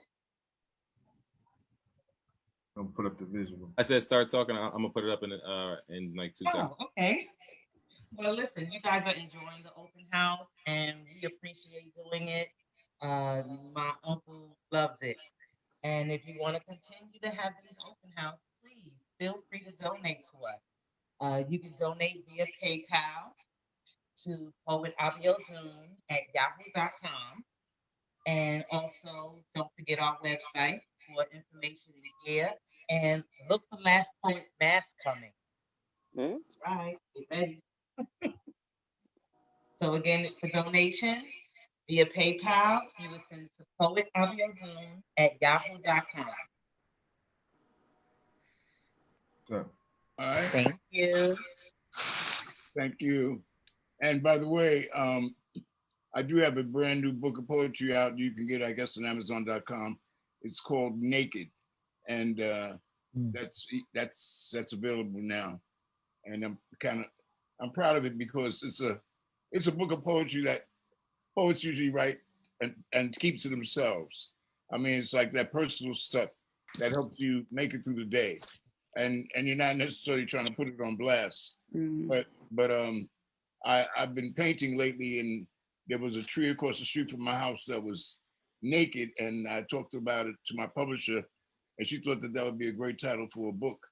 So I pulled out all the poetry I had that talked about our naked existence on planet Earth and how we are all naked in so many ways. And being naked is also being very vulnerable. And if you decide to be a poet, you put yourself in a vulnerable spot because you're like an open vessel that feels everything. And that could be dangerous to walk around with your antennas working all day long. That could be painful because I might not even know who you are, but I see your pain and I'm affected by it. I mean, and if you really are a poet, the soul, I don't care your race or who you are, we are touched by humanity. And that humanity is in pain. The poet's in pain because the poet vibrates what's happening with the people around him. And so it's very important that we recognize our position and realize that we have got to do everything in our power to stay positive. Don't hang out in the basement too long because depression can really take you out. And we talk about the virus. Please, we got some folks who are so just upset because they can't do all the social things they used to do, and they get depressed because they haven't found a way to appreciate themselves as much as they should. And that's important that we do that. So yeah. Anyway, yeah, those are some points. Juju, how you doing, baby? Hey, Abiodun. I'm doing well. How are you doing? How's your How daughter? y'all doing? We're doing fine. How's Zion doing? Zion is doing great. I don't know if you saw her because she was behind me a while ago, but she don't second ago. She don't like to be seen on camera. Oh, really? She's shy when it comes to the camera? At least say hello. I don't get it because she's not a shy person. She's an Aries. She's very like. Okay, all right. I'd like to see her and say hi when you get a chance to get over on the camera. Give us something today, Juju. So I heard y'all talking about Afro-Latinidad. And I know y'all know I'm from Quisqueya, present day Dominican Republic. And I just wanted to, I'm going to share a poem about that. I actually wrote a poem about that a little while ago. But I also wanted to say that when I started to question the Latinidad part, what I realized is that the reason why Latinidad exists is because it wants to erase the indigenous and the Blackness. When we look at Latin people, we don't see us, we see white folks. And so I wanted to share that. So when I started looking into Latinidad, that's when I started to realize that I'm also an American Native person. I have roots, my family has roots in the DR at Quisqueya as Taino people. And it was interesting because I learned that through studying Ifa and venerating my ancestors and doing that work. And what I found is that I found out through dreams, through elders telling me, they're like, okay, it's good that you're doing this work, but you also need to recognize your indigenous ancestry. So I wanted to just put that out there. Oh yeah. It was a while coming, but that's what I found when I started to look. Good. So there's this poem that I wrote. It doesn't really have a title, but I'm gonna. Can y'all hear me? Your camera's on. We can't see you. Can't see you. Because I'm reading the poem off of my phone and I'm on the phone. Oh. Okay. So y'all gonna have to bear with me for a little bit. Okay. All right. All right. So it goes. There are parts of me that no one can see and therefore can't judge. But still they try to disguise their eyes in questions like, where are you from? Your hair isn't that bad, and how come you don't look like your brother? I wish I could comfortably settle into me without feeling stereotypically. But ironically, those who are closer to the sun earn less than those close to the AC, and that's just how it be. I stopped questioning who I was a long time ago. I decided to follow the wind of my breath, and leave word for the dead, because silence is more deadly than violence, and we have buried our kin knowing that these pajongs, these curly afros aren't beautiful. Relaxed comb, pull knots, malo. It's all fabricado like skin, like this skin, like the ships who brought us here on cargo and merchants for the factory of humans, the sun running the machinery of man into a ditch, like the color that used to be of my skin. But now I represent both master and raped, willingly or not, what a fork of a road of a man I have become, both mastered and raped. No wonder why you hate, because you can't see me both beautiful and ugly, and you wonder how can something so wonderfully fragile come out of the womb of slavery. I can tell you it ain't easy finding yourself in the middle of a war between three sides trying to convince one another of your pain and similarities. It ain't easy because making sense out of the colors spilled on my skin like I'm a floor or a bit of dirt. It ain't easy counting sugarcane or lying there being raped by the man you call father. But you find yourself with many complexities, trauma, and privilege, wondering who should go first or last in repairing or in reparations. You find yourself searching for answers in a tongue that is not yours or theirs to begin with. How can I call myself home when home is landless? Woo, baby. Thank you. Wow. I love that. And that one line that says in my head, I follow the wind of my breath. Oh my God. That's classic. That's some good poetry, Juju. Some good stuff. You know how I do, dude? That's some good stuff. I love it. That was awesome. Yes, yes. Thank y'all for listening. Oh, please. It's right in line with what we need to hear, because there are so many folks, many of us have brought these definitions that have nothing to do with us, and and consequently they separate us and put us into different situations. And the truth of the matter is, everybody could claim that they're an African person because everybody came from Africa. Right. But the truth is that many of us, they've done such a thorough job of trying to make us think that Africa is backwards. I mean, it's like trying to say, well, your mama's stupid and your daddy didn't know nothing either. I mean, come on. I mean, so therefore, what could you possibly be? You know, so you start out with a deficit when we know that that's everything on the planet. Everything that anyone wants is where we came from. And not only where we came from, but what we brought with us, because where you have come from, you take with you when you leave. So Africa is where we are, wherever we are. And I've gone to places, like I've been to Colombia, South America, in places like Barranquilla and Santa Marta. And Africa is there, and you see it and you feel it and you know it. And you realize that the land is a part of the root of your growth. But when you travel from that land, you don't ever leave the root. The root goes with you. And it manifests wherever you decide to, to dwell.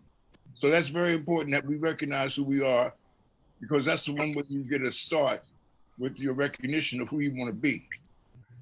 How you doing, my brother? Who's that? Who you talking? That was Michael Sanders. Michael, I saw you on the screen, Michael. I wonder if you can hear. Oh, you got your mic? Are you muted on, Michael? I guess he didn't. I guess he's muted or something. Yo, Ab. I gotta cut out, man. I got a couple of things I gotta do, man. Okay. All right. Well, Danny, thank you for opening it up for us, man, because of the pieces. And please get that piece to my niece so that she can go ahead and just get this anthology together. I'll give her a number of pieces. I'll send her a number of pieces. She can pick whichever one she really wants to use. I mean, you guys always have the whatever I got, man, from whatever book or whatever. She can pick whatever she likes. Okay. I'll take that greasy one. You'll take the greasy one? I just had an idea. When the book comes out, let's have all the poets in the book come and use my gallery space, and we can open and do a huge show or something. Or we could promote it and find a space, theater somewhere. And I would love to work on something like that to bring that sort of thing to the stage. so where all the poets can shine and the work can shine and show the work that was being done. You know, that sounds like a plan. Sounds like a plan. Awesome. I'm good with that. And you already know who to contact, Danny. You already know. All right, well, call me again. I'll be back. All right, good. Peace and love, y'all. Peace and love, Danny. Thank you. All right. Peace and love. Take care. Bye-bye. All right, so like, come on. How you doing, my brother? Got on mute. We got on mute. Yeah, I just took it off. Can you hear me? Yeah, now. Yeah, hear you now. Good. Thanks. Loving the vibes as usual. Let me try and find a piece that I'm trying to work from my latest, like the last piece that I wrote, you know, and work that way. Probably using this medium as a testing ground. I think if I'm not wrong, today is like is it Sam Cooke's Earth Strong? So we're talking about this change. Yeah. Has the change arrived? You know, are we witnessing a change? Right. So I'm kind of, I was reading some selected tales from Poe, Edgar Allan Poe, and in what I came across this line that says, "Now then, a change comes over the matter." So, but that's not the title of the piece. That I'll write something on that.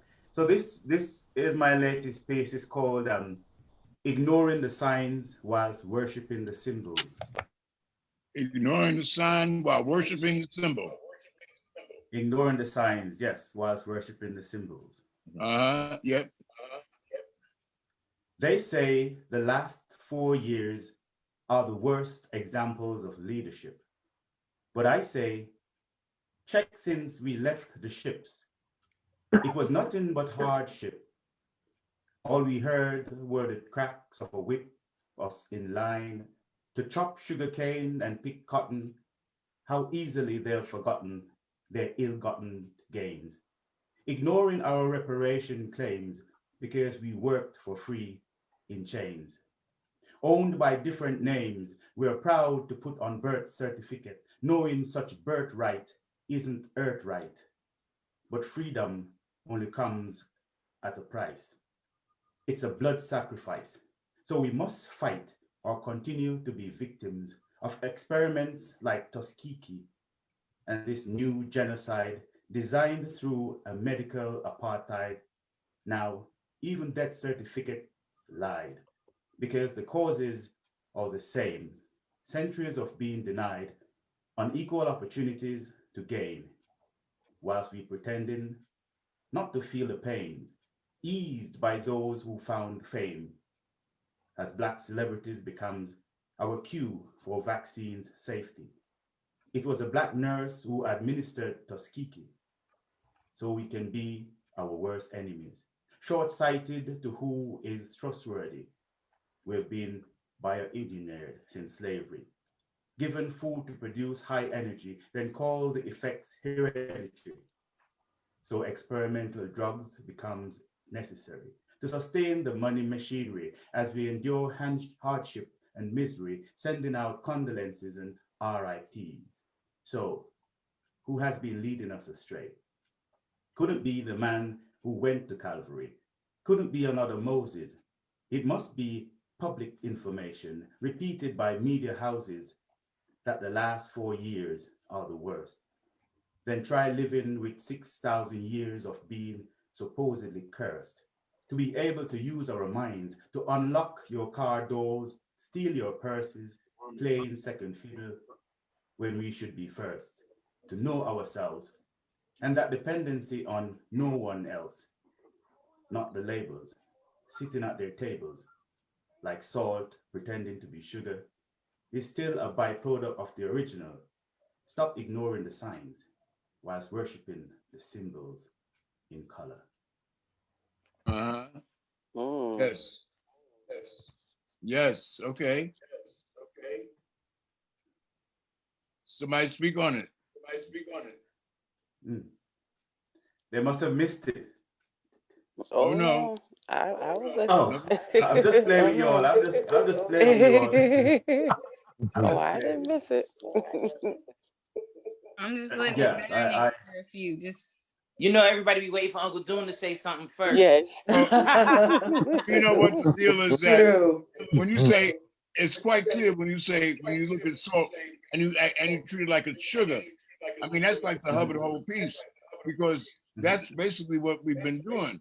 We are trying to find a definition that's going to be positive and acceptable for us when it was not meant for us at all. And we try to make excuses for our situation when there should not be any, when we need to move forward and stop being so abiding and how should I say, obliging, you know. Yes. You know, there's this. Sorry, Baba, go ahead. No, go ahead. No, I was just saying, you know, because I'm here. I'm not in America, and I tend to. You're in London, right? In the UK, yes, in Birmingham, and because I write from the outside looking in, and I've been hearing all these, you know, like talks, like you know, like a change. There's this big change, and of course, there's got to be some changes, you know. But I'm looking at the focus, and every time we get these little moments of change, then we go back to the same, thing, you know, like we're just gravitated towards all these signs that flashes in front of us, and we take them on, but we're ignoring the symbols. For me, are things that are embedded, things that doesn't change. You know, it represents something, but we're ignoring that, you know, and paying attention to just these signs that are changeable or interchangeable, you know. So that's the whole idea about that piece, you know. So we look at the last 4 years of leadership, which was a mess. Yes, it's a mess. But how do we account for the leadership before, or even thinking about what's coming, you know, or is it supposedly going to be better, you know? What are we looking forward toward? So therefore, if we don't create that change within us, if that doesn't, and I've heard that over and over, you know, during this this presentation of change coming from within us, things that we must do apart, as opposed to depending on somebody else to do it. Sure. Yeah. And that's the key. The thing that we must drive home, you know. And what you're saying is key, because the change got to come from within. Absolutely. Yeah. Absolutely. Thank you. Thank you. Yes, thank you. Thank you. I like how you said they used the black woman nurse in Tuskegee as the same way they're using the black woman now in order to promote these these vaccines. And it's like we doing the same thing but in the evolved time. I like that. I like how you pointed out those type of. You know, I don't think, and when you look at things, when you look at the whole picture, this guy doesn't have any other plot or plan. He runs the same game over and over again. I mean, you know, it's like in basketball, they got a particular plot called the pick and roll, and so that particular process works to get 2 points. And this is how this man functions. He finds something that works for him, and he runs it. He runs it in the ground. He's not that creative. But a lot of us, you know, it's really about the consistency that he continues on that same path. And many of us probably don't pay attention like we should, and we get caught up. And it's something that we're familiar with. There's nothing that has been thrown in our face that we're not familiar with. Mm-hmm.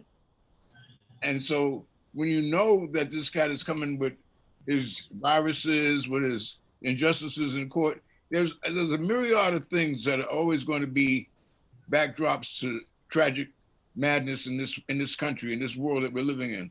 Mm-hmm. And we have got to make a difference by recognizing what's happening. And we have got to make a change within ourselves to get off that scary go round and do something a little different. But that's personal. This is the same fruit. Absolutely. So Queen, let's hear from you, baby. Me? Yeah, Queen, yeah. All right. This piece is from my book, I'm Speaking Poetry and Truth. It's available on Amazon. Okay. It's called We Still Slaves. And I'm kind of glad you called me. The name of the book is called Poetry and Truth? Speaking Poetry and Truth. All right, that's the name of okay. Speaking Poetry and Truth. Okay. Yeah, spit. The name of this piece is called Still Slaves. Okay. We still slaves, just now they got us selling ourselves. Work earned by or fell, we still slaves. Tall tales of the American dream, it ain't really what it seems. We penny pinching. So many believe they made it, they pray and say they righteous, calling on Jesus, it's all just the front. We still on a hunt, a paper chase, so many no's in the face, we losing the race. Can't keep the pace, we livestock, just a flock of sheep.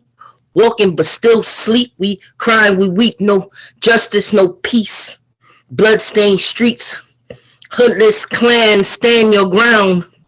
Laws passed to make it legal to take your black ass down. Amadou Diallo, Emmett Till, how quickly we forget. Tamar Rice, Mike Brown, Alton Sterling, Sandra Bland, Corin Gaines, Sean Bell, Philantro Castle, Freddie Gray, Breonna Taylor, George Floyd, Eric Gardner. When will it end? So many to even name.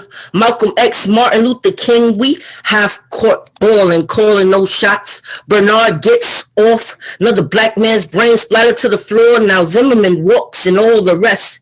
KKK killing cops, killing us. They walk free. No justice for us, just us. They all walk free. We need the bulletproof vests. It's a constant hunt, a contest to see who could kill the most. They toast in celebration, but we just crying, we just marching. We got a rally, but clearly they don't hear we, and we should know they fear us. Racism, it's a vengeful wrath of envy. But we stay weak because we lack unity. We settle for fame in impoverished communities. Our vocabulary constantly consists of profanity, no education. We left back facing genocide, menticide. It's diminishing of our internal pride. See, we call ourselves hot. We steady saying turn down for what, but we don't give a fuck. It's the same old story. We get no glory. We laid this foundation, never received any reparations. Got us believing we make it when they show us the $1 million slaves, them NFL, them NBA, them bright lights, Hollywood, Walk of Fame slaves. See, some say we sold our souls, but we already sold out. They give the little crumbs to a select few, but the majority is still outcast, refusing to know the truth, take the red pill or the blue.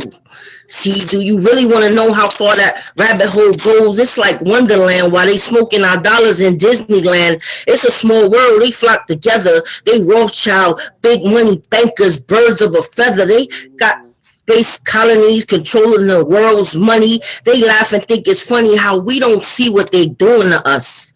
We still slaves, just now they got us selling ourselves resumes. Work earned by or fail, we losing the race. We can't compete on a global economic scale, and most of our men locked up in jail, or the rest afraid to go to hell, so they don't move a muscle. We steady on a petty hustle, allowing this African beast inside to sleep, while these women and children weep hunger pains to sleep. They devoured our motherland, and our people living this life fiction. It's time for us to take a stand, but we don't know that. We still slaves, just now they got us selling ourselves. We still slaves. Work earned by or fail, we still slaves. Now they got us selling ourselves. Resumes, Queen's Mind. Woo, woo. Yeah, that's an indictment, and rightfully so.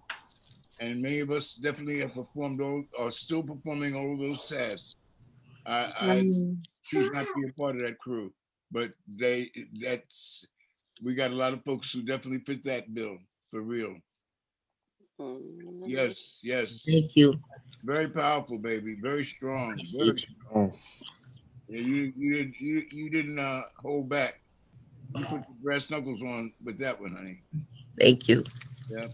That's very strong, and necessary because you know, the whole concept of slavery is really a mindset. It's how you see yourself. True. And if you do see yourself from that perspective, of course, you're going to act accordingly. And unfortunately, we got quite a few folks that are, you know, it's amazing. I was looking at that insurrection they had in D.C., and they had pictures of a brother. There's two brothers in that crowd. I'm saying, what the hell are they doing there? You know, what's their problem? But we should know throughout history, we've always had some folks that have felt like that's their destiny. Their destiny is to be the servants to master. And whoever their master is, they've decided that master's got to be somebody that looks like that picture of Jesus that they give them. So it's unfortunate. We do have a lot of homework to do, but and it's pieces like that we do hope will jolt some people into a different understanding of themselves, because many of us don't feel as good about ourselves as we should, and many of us feel like we're underlingings, and you don't have a chance. That's where that change needs to take place, where we start to recognize that we can pick up the pieces and we can shape our lives. You don't have to be an underling. You don't have to be somebody. But Dune, yes, you know, that's the function of, you know, capitalism. Or capitalism is to make you feel like you're not sufficient.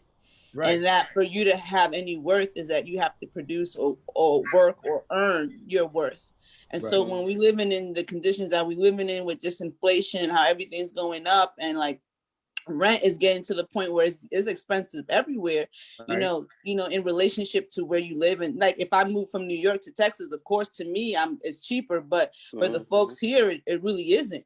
And so I think that like, we, you know, the material conditions have to change before, you know, we can really like, you know, think about those things. Like, I just think that there's a reason why things are the way they are, because I was building with the sister, we were talking, and she was schooling me on anti-intellectualism.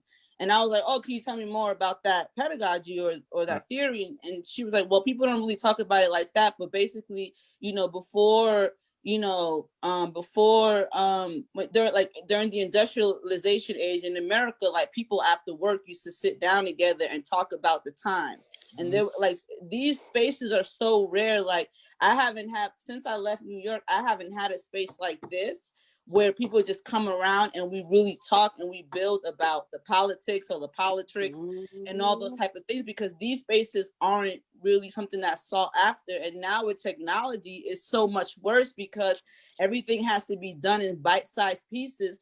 And a lot of people don't have critical thinking skills. They can't put 2 and 2 together, and let alone 5 and 6. You know what I'm saying? So I think that it's really important that, you know, that folks, at least for me, what's been my saving grace is to disengage, even to stop reading and stop consuming so much, and really just sit with myself and really develop my own intuition and things like that. But from someone who works on the ground, someone who does birth work in particular, and I do a lot of educating around that, especially with pregnant people, and they're actually building a seed. Like, I've seen so many, like, you know, so many like abnormal things happening in pregnancy now because of just the stress load of COVID and Trump being president, especially like being on the border. So I think that, you know, when folks talk about, you know, mental health, people need to realize that the things that we call mental health really is just the lack of support, the lack of,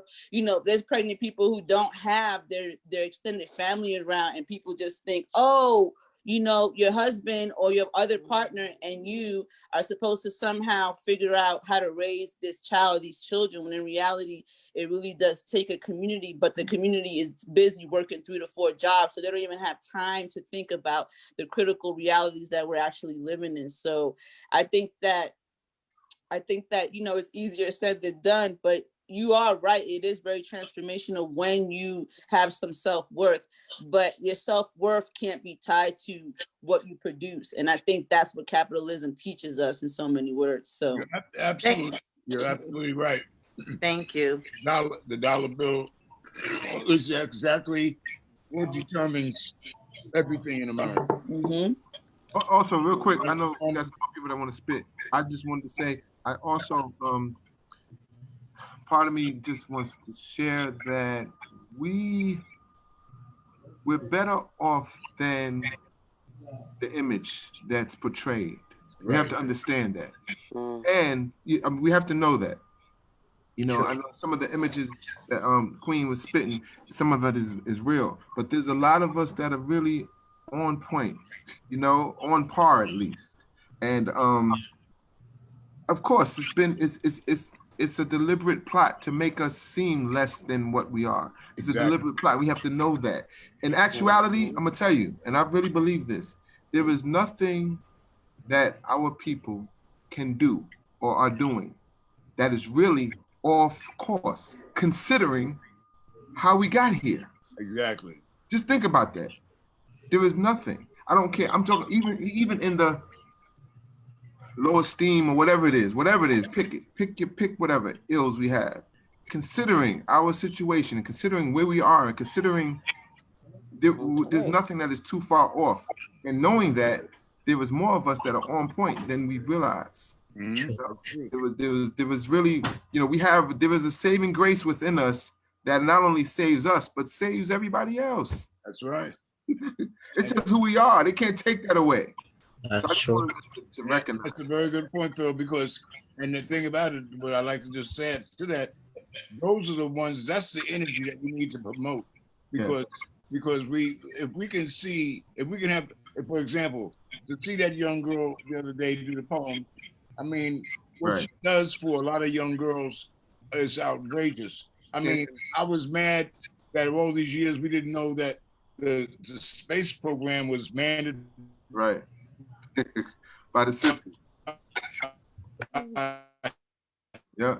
Some systems who have massive things that we need to promote and share, because that's how we're going to liberate ourselves. We are people who move by example. And when an example is provided, we jump on board and we find ways to take that example even to higher heights, because we're enchanted by living, and we are always ready and willing to celebrate life. And so we need to see how life should be lived by healthy Black folks with doing things that are in a wonderful way, in a helpful way. And we need to promote that. Yes, we definitely got that slave element. We got those downtrodden brothers and sisters, and it breaks my heart. They're dragging their souls on the ground. They can't pick themselves up, and I feel badly, but I'm not going to let them drag me down. I'm not going to allow them to take me out. I'm gonna That part. Say that exactly. Say that. And I'm gonna do what I can. I'm gonna try my best for you to see the good in you that you can develop and work with. And I will reach out as far as you will reach in. Yeah. That's stuff. that scarcity Say mentality, right? Good That the stuff. white folks teach us. It's not enough. There is enough for everybody. Oh yeah. Been through For so much. everybody. Why would we quit now? Like, we've been through so much. We've surpassed so much. Why quit now? Like, Right. When you say there's always been enough, think of grandma making do with nothing. I've seen that. I've seen grandma make magic out of nothing. That's right. We've all seen it. Food, the only one that's seen no that? food in the refrigerator, nothing in the cupboard. And about a half an hour later, she says, "Come eat dinner. Come eat dinner." Yep, at a full spread. She went out to the back and got them collard greens. Okay. So yeah, we do that. That's how we do. That's how we do. And that's a part of what we've been doing. Yeah. We're forced to do that. You know, when you take everything away from someone, I mean, like what Phil said earlier is very true. We must remember from whence we came, how we got to this point. We are in and reparations, let's understand what reparations are. We are in the reparations mode ourselves, because that's the repairing. We've been damaged. So reparations don't start with us getting a stimulus check from the White House. Reparations. That's a tickle check. Yeah. They related that. You know, reparations really starts with your recognition of what you have been through. Right. And what you can do as an individual to heal yourself. Find that. Everybody Yes. on the screen. You have already made a decision. We're willing to talk to each other, poet to each other, to have these discussions about life and all the things that life encounters. This is vital. Unfortunately, these conversations don't exist often all over the place. It should be. I feel bad it doesn't, because we could do a whole lot better with each other if we had these kind of moments. Right. I'm happy to have this moment, but it's not something that is like in vogue right now necessarily. A lot of folks are watching the TV. A lot of folks are got their own personal music in their ears. A lot of folks are just playing dead. They're not trying to live. This ain't never gonna be in vogue, and everything would come down. Everything it would change everything. It would absolutely change the fabric of what this society actually represents. Yep. And so these conversations are very dangerous to the current structure. So yes, they're not ready, but they're gonna have to get ready. I mean, it's gonna happen eventually. It has to. In all my festivals, I never, when people say, "Oh, so you're promoting poetry or something," I'd say, "No, I'm promoting people having a voice." There you go. There you go. Have a voice to make it strong. So, and you need a platform in which you can find your voice, hear your voice, and have the strength to say, have your voice be out there, and then get the reaction. So, this is. Yep. Hey, and I want to make a point too. Everyone here, you come to a place where not only you've done research to create a poem to come share knowledge, but you're also receiving knowledge. Right. It is your obligation, I feel, to share. What we get from here is rich. Right. This is not a sermon from a preacher giving you one message from him. This is an elder who has a lot of information and knowledge, not only sharing, but allowing us to share with him. From this, we get some jewels of information and knowledge and wisdom. And it would be selfish to just keep it to yourself. Yeah, absolutely. We know our people need this. Whatever community you're in, whatever town you're in, whatever country you're in, whatever continent you're in, right, brother? You have an obligation to share whenever that opportunity arises. Just wanted to say that. Wake everyone up. And that's how we win the race, by sharing the information. Yeah. And once we got people on the same frequency, then we can do some amazing things. Yeah. I have faith, mainly because I got good people around me. I mean, I know that, and I know that everything starts with a team, with some folks who are willing to put in some time. I remember Mary Baraka said a long time ago. He said, "If you want to see how serious Black folks are, start a project and see who shows up." And the people who show up, they're telling you point blank, "I'm willing to participate. I'm willing to be a part of this development." And that's what you all have done for me. And it gives me great encouragement to continue to do even more than I can or that I thought I could do, because I got you all as a support system. And like Juju said earlier, she worked with people who have been considered they're crazy and they don't have this and that, when all they really need is support. Because when you don't have support, it does drive you crazy. It's like, I'm in this whole world all by myself, and you should never feel that way. So, but this is a seed that can grow into something special and be a tree for a lot of people to eat off of. Yeah. What you guys don't realize, we're doing as the ancestors did before church. That's right. This was church. Right. And if you experienced open house at Uncle Doom's house, it's the same thing. Everybody's sitting around in the cipher, and this is what we've always done. Salmon croquettes. With the salmon, I was gonna say, we all arguing with each other, salmon. Oh, rub it in. Yeah. And you guys see me coming and going. This is just how I am at his house, back and forth, coming and going. And everybody gets a chance but that'll be good stuff. All right, let's by the way, we will be shipping out salmon croquettes starting Thank you. Send it.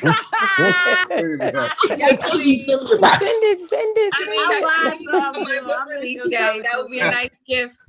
Just Oh, when yes. we get together. When Danny wants to do this thing, Yes. come together live. You best believe I'm gonna bring some croquettes. Yes. Have it in his pocket. You gonna have it in a briefcase. I'll make up a batch Yum. in the freezer. I'm Whatever. salivating them. All right, let's hear from Mo Clarity real quick. More clarity than VCR. Mo Clarity. Okay. How you doing, Greetings, bro? everybody. Oh, she got the green screen behind her. Oh, I had to try to, act like I do a little something this time around. Girl. The students hit me how to do this stuff on the other platform. Who's that on stage behind you? Is that you on stage, Mo Clarity? Behind you? Yes. Oh God, I cool. lost. It's good. I'm sorry. She's gonna block it out. She's gonna I block it lost out. myself. No. I was like, wait. Okay. I was like, I lost me. Okay, baby. Oh no, I did it again. Got the phone upside down. Okay, that's a sign. My coworker always said, "Don't touch any more buttons. Don't touch." You got kids? Do you have children? Not that I've birthed biologically, but I do have one daughter. Through poetry, I claim. I was gonna say like You have to bring her on, Mo. Bring her Oh on. God, I so need to. That's a whole nother story. They're trying to draw this young lady back to. I don't want to say I think she's strayed from it. I'm trying not to use that word, but it's just very ironic to me how that is something. How I met her, I've introduced her in several like this spaces like this of my peers or whatever, and keeping in mind this was a child. And I met her, I believe she was barely, I think, not even high school yet, and eventually got steered to the only youth poetry organization here that represents on a national and international level with the slam teams and whatnot, and competes Brave New Voices every year and so forth. And when she kind of hit 20s, which is where she is now, mid 20s, it's just like it's not necessarily what she's done. And for those, if they haven't known her prior, to hear me or others like speak of it, it's kind of like people just sort of go, oh, or it's like, oh, really? Or she does, or that's cute, or she, and we're like, nah, she a beast. It's like, no, that one there, if I'm saying that about her, it's like, that's somebody that I've taken in adult spaces, and she opens her mouth. And this was from 12, 13, let alone as she grew, as you all say, got groomed by the coaches, obviously, and other peers and people she got to meet from, when they would gather with the other I don't want to say teammate, but teams from various places and so forth. Yeah, and workshops. Just have her come and don't tell her that she doesn't have to spit. Just have her come and just let it ooze in. y'all gonna get on and sneak. Okay. I would love that. I absolutely love that because I definitely maybe some bias, but I always tell people I'm a good biased person. I really do miss her words and whatnot. And appropriately, that's actually the name she took on as one word. So one word. You're kind of like hooked right after that first whatever. Her mouth is like. How old is she, baby? Oh wow, Savantria now she is. I want to say 25, I believe. Yeah. 20, 24, 20, yeah. Yes, I'm taking it myself someday. I'm like, oh my God, you're grown. I'm still mama. I'm gonna be mom, but it's like, wow, you're she's 30. You say she's 35? 25. 25. Okay. Mm-hmm. But I've met her, as I said, brought her. Yeah, she's been in my life since she's about 12, 13. So not quite at the age to actually be a part of the organization where I was trying to steer her to, because it does try to adhere to the title is teens with a purpose. So she was not quite there, but once she was, yeah, she was able to taste a little bit of that, and I'm very proud of her. Once they kind of got in a good groove, different teams that didn't age out, gel together and whatnot, and really kind of form that core of teams. And I sort of saw that light in her eyes, that thing I guess that we look for that maybe drew us in. But I can say, speaking for me, what has made me just honored to be here, as you just spoke on about being here with your dad. It was like that kind of thing. She was one of those, I'm telling you, when things kind of, this platform sort of got its recognition and people were beginning to do little, little things here and there, open mic stuff happening in schools at different community fairs, this, that, the other. She went to a very predominantly white school. I'm just gonna say it because she's in that particular section of this area of VA. And I'm telling you, she would go for things. I cannot tell you the countless calls, voicemails I would get during the workday or by phone from this young lady. Just, Ma, I didn't win. I didn't get. They gave me, my score was this, and I didn't get. But I did, And I'm just like, oh God. And it would break your heart because you knew when she was coming from with it. Like literally, the passion was there, and you're just like, I'm gonna comfort this person, not in a way to break their spirit whatsoever, because her hurt was coming from a place of like, I live, eat, breathe, drink, this stuff, and the content and that outlet for her, what is basically what that was. She would just tell you so many times when some of us would come through the different spots. It was like, oh, that's so and so and so, and we would always say to her, well, we didn't have this, what you had. We were your age, or for us, it was just the rappers, the this, the that. And granted, it's kind of one and the same, but again, we have our own, what this is now, this space for us. And so we're looking at them, like, nah, if anything, this is riding on you guys. Like, we're hoping for you all to take it to the next level. We didn't have any, brave new voices what this was at y'all's age. We didn't know anything about her, Let's get her to come through. We can share. We talk because she could just talk. Yeah, that's like the Merrick. The young brother that I have on. Same thing with him. He left out for a minute, but I'm glad he's back in it because he's a beast, as you see. He's 22. So wow. Yeah, that's how that goes. I would have not given. That's okay. So now I see why you asked her age. Okay, so that's right in that. They're in that same window right there. They're trying to find themselves. You know how that go. But it's almost 7:30. We got to keep it moving. Come on, Clarity. Okay. All right. I had a different piece, and as we were talking, I sort of veered to something else. So I'm hoping it keeps with the momentum of where we were. I know, right? That was dope. What you were saying. Yeah. Thank you. Okay, this one is entitled In This Skin, and the subtitle is Beauty. Her name is Beauty, but nobody knows. Is hidden beneath and rarely shows. Sits under this dim light that barely glows. With the thickness of her lips and the width of her nose. Wanting hair that flows, turns and sways ever which way when the wind blows. But nah, tall and curvy, full and curly is how this way grows.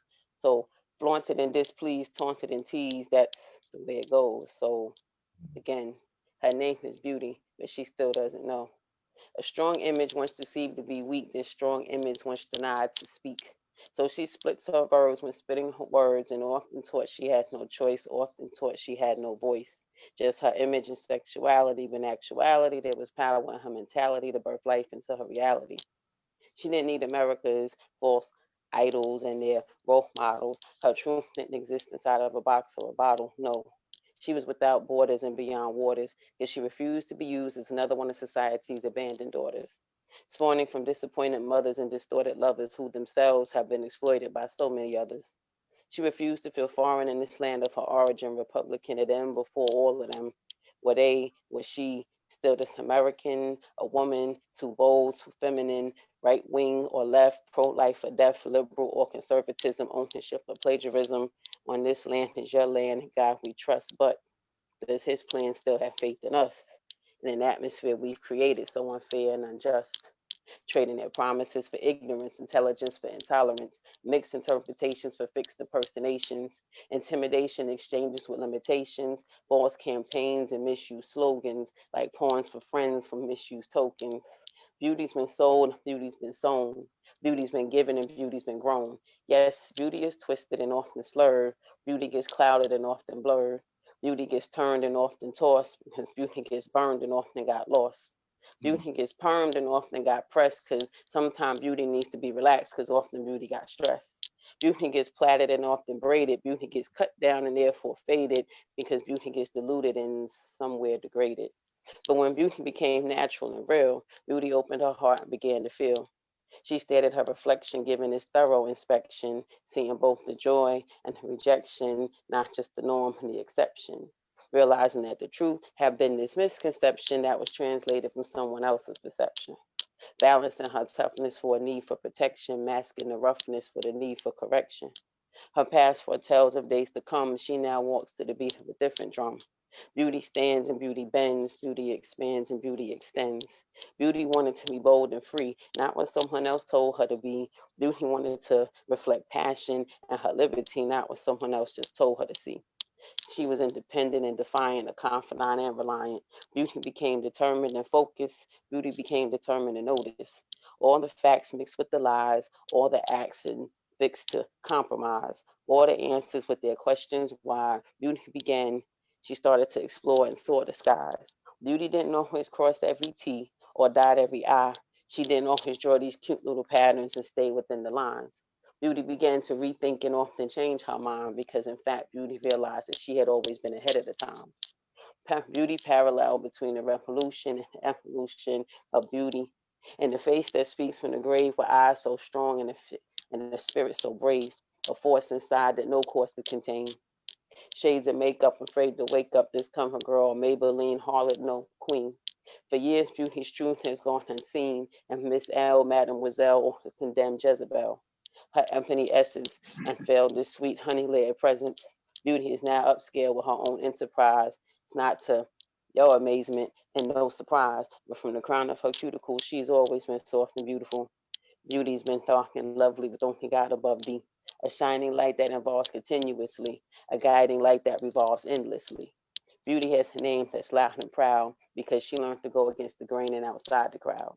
She saw so much from the outside in. She saw so much hurt from where it begins. She saw so much pain that had been trapped within. But then she saw so much freedom, just consciously being in her God-given skin. Woo! Wow. That was beautiful. That was special, honey. Oh, yes. Beauty. Oh, man. I've never heard anybody go into beauty on that level. That was fabulous. Yes. I heard a song in my head, Beauty is her name. That was beautiful. Yeah, by that was outrageous, Miss Clarity. You got the right name, honey. Clarity. Thank you. I'm telling you, I really needed this tonight, Papa. I just want to say this to everyone. I said a little bit briefly to Anita earlier when we were in touch, but I kind of needed this release of sorts because first off I wanted to say I did that piece because it kind of made me feel like it was in vein with the assignment, and I say assignment that you gave me after the last one. And I kind of didn't finish it this week because I had 2 deaths in the family within the past weekend. Condolences. Thank you all. So I've sort of been, you know what I mean? Like you wear that mask of, I gotta be whatever, for other people and even for yourself at times. And then there was what I call yesterday, the collapse, I guess, the release, yeah. Well, you wrote a masterpiece, honey. Special piece. Very special piece. I mean, and I just love the way you develop it because you gave beauty all the attributes of someone who we recognize. Yeah. And most of us would have aspirations to become. Yeah. No doubt about it. Awesome. I love what you did. I like the part where beauty is representing almost hair. Like I like those analogies you dealt with. Can you see my shirt I'm rocking today too? The caption says natural beauty. Absolutely. And my earrings, her sister sent this to me, so I wore them to work on inauguration day. It's pardon me while I pick my fro. Yes. Pick that fro. Get it? That's it, mine, right? Y'all can't see. I need the products that you use, baby. Your poetic fro. Okay. When the That's why you got that halo. And folks started wearing their afros and stuff. It highlighted the beauty of us that many of us had thought was ugly for so long. I mean, folks actually walked around. I mean, I don't know how true it was, but it said that some kids down south, their mothers would put clothespins on their nose to try to To try. Ooh, Try to make that must be where that comes from. Because I have cousins. I mean, as you know, I migrated from New York to down here, and they would do that a lot. Use the fingers, I guess, maybe emulating a clothespin, and just always like walked up to me and did that a lot. And it was like, what are you all doing? And they would just do that to my nose a lot. Wow. Well, we really bought a bad bill of sales. I mean, it was unfortunate that many of us actually went for that nonsense because we've always been beautiful, but it's about acknowledging your beauty, recognizing what it is. And each person in their own right can claim beauty if they feel good about themselves. Right. Because that's where it's coming from. Beauty is nothing that's really on your face. It's what's inside of yourself. That's right. You know, pretty, you say pretty is superficial. Anything can be pretty. Yeah. But beauty goes way beneath that. It's deeper than that. Yeah. You know. I used to just always try to retrain the language. When I moved to Texas, they would say, "You got good hair," and I would say, well, why not say pretty hair? Because pretty is an opinion. Because I would break down. I remember my wife's dad. He let me speak at the church. It was Black History Month, and I dealt with black, just dealing with all the images. But then I broke down what good hair is. I broke it down because I said the purpose of what hair is to protect the scalp and to protect the sun. So the coiled hair is really what good hair is. I said, but you know, we don't know that until somebody tells you that your hair is good. You know, there is no bad hair, but your hair is good.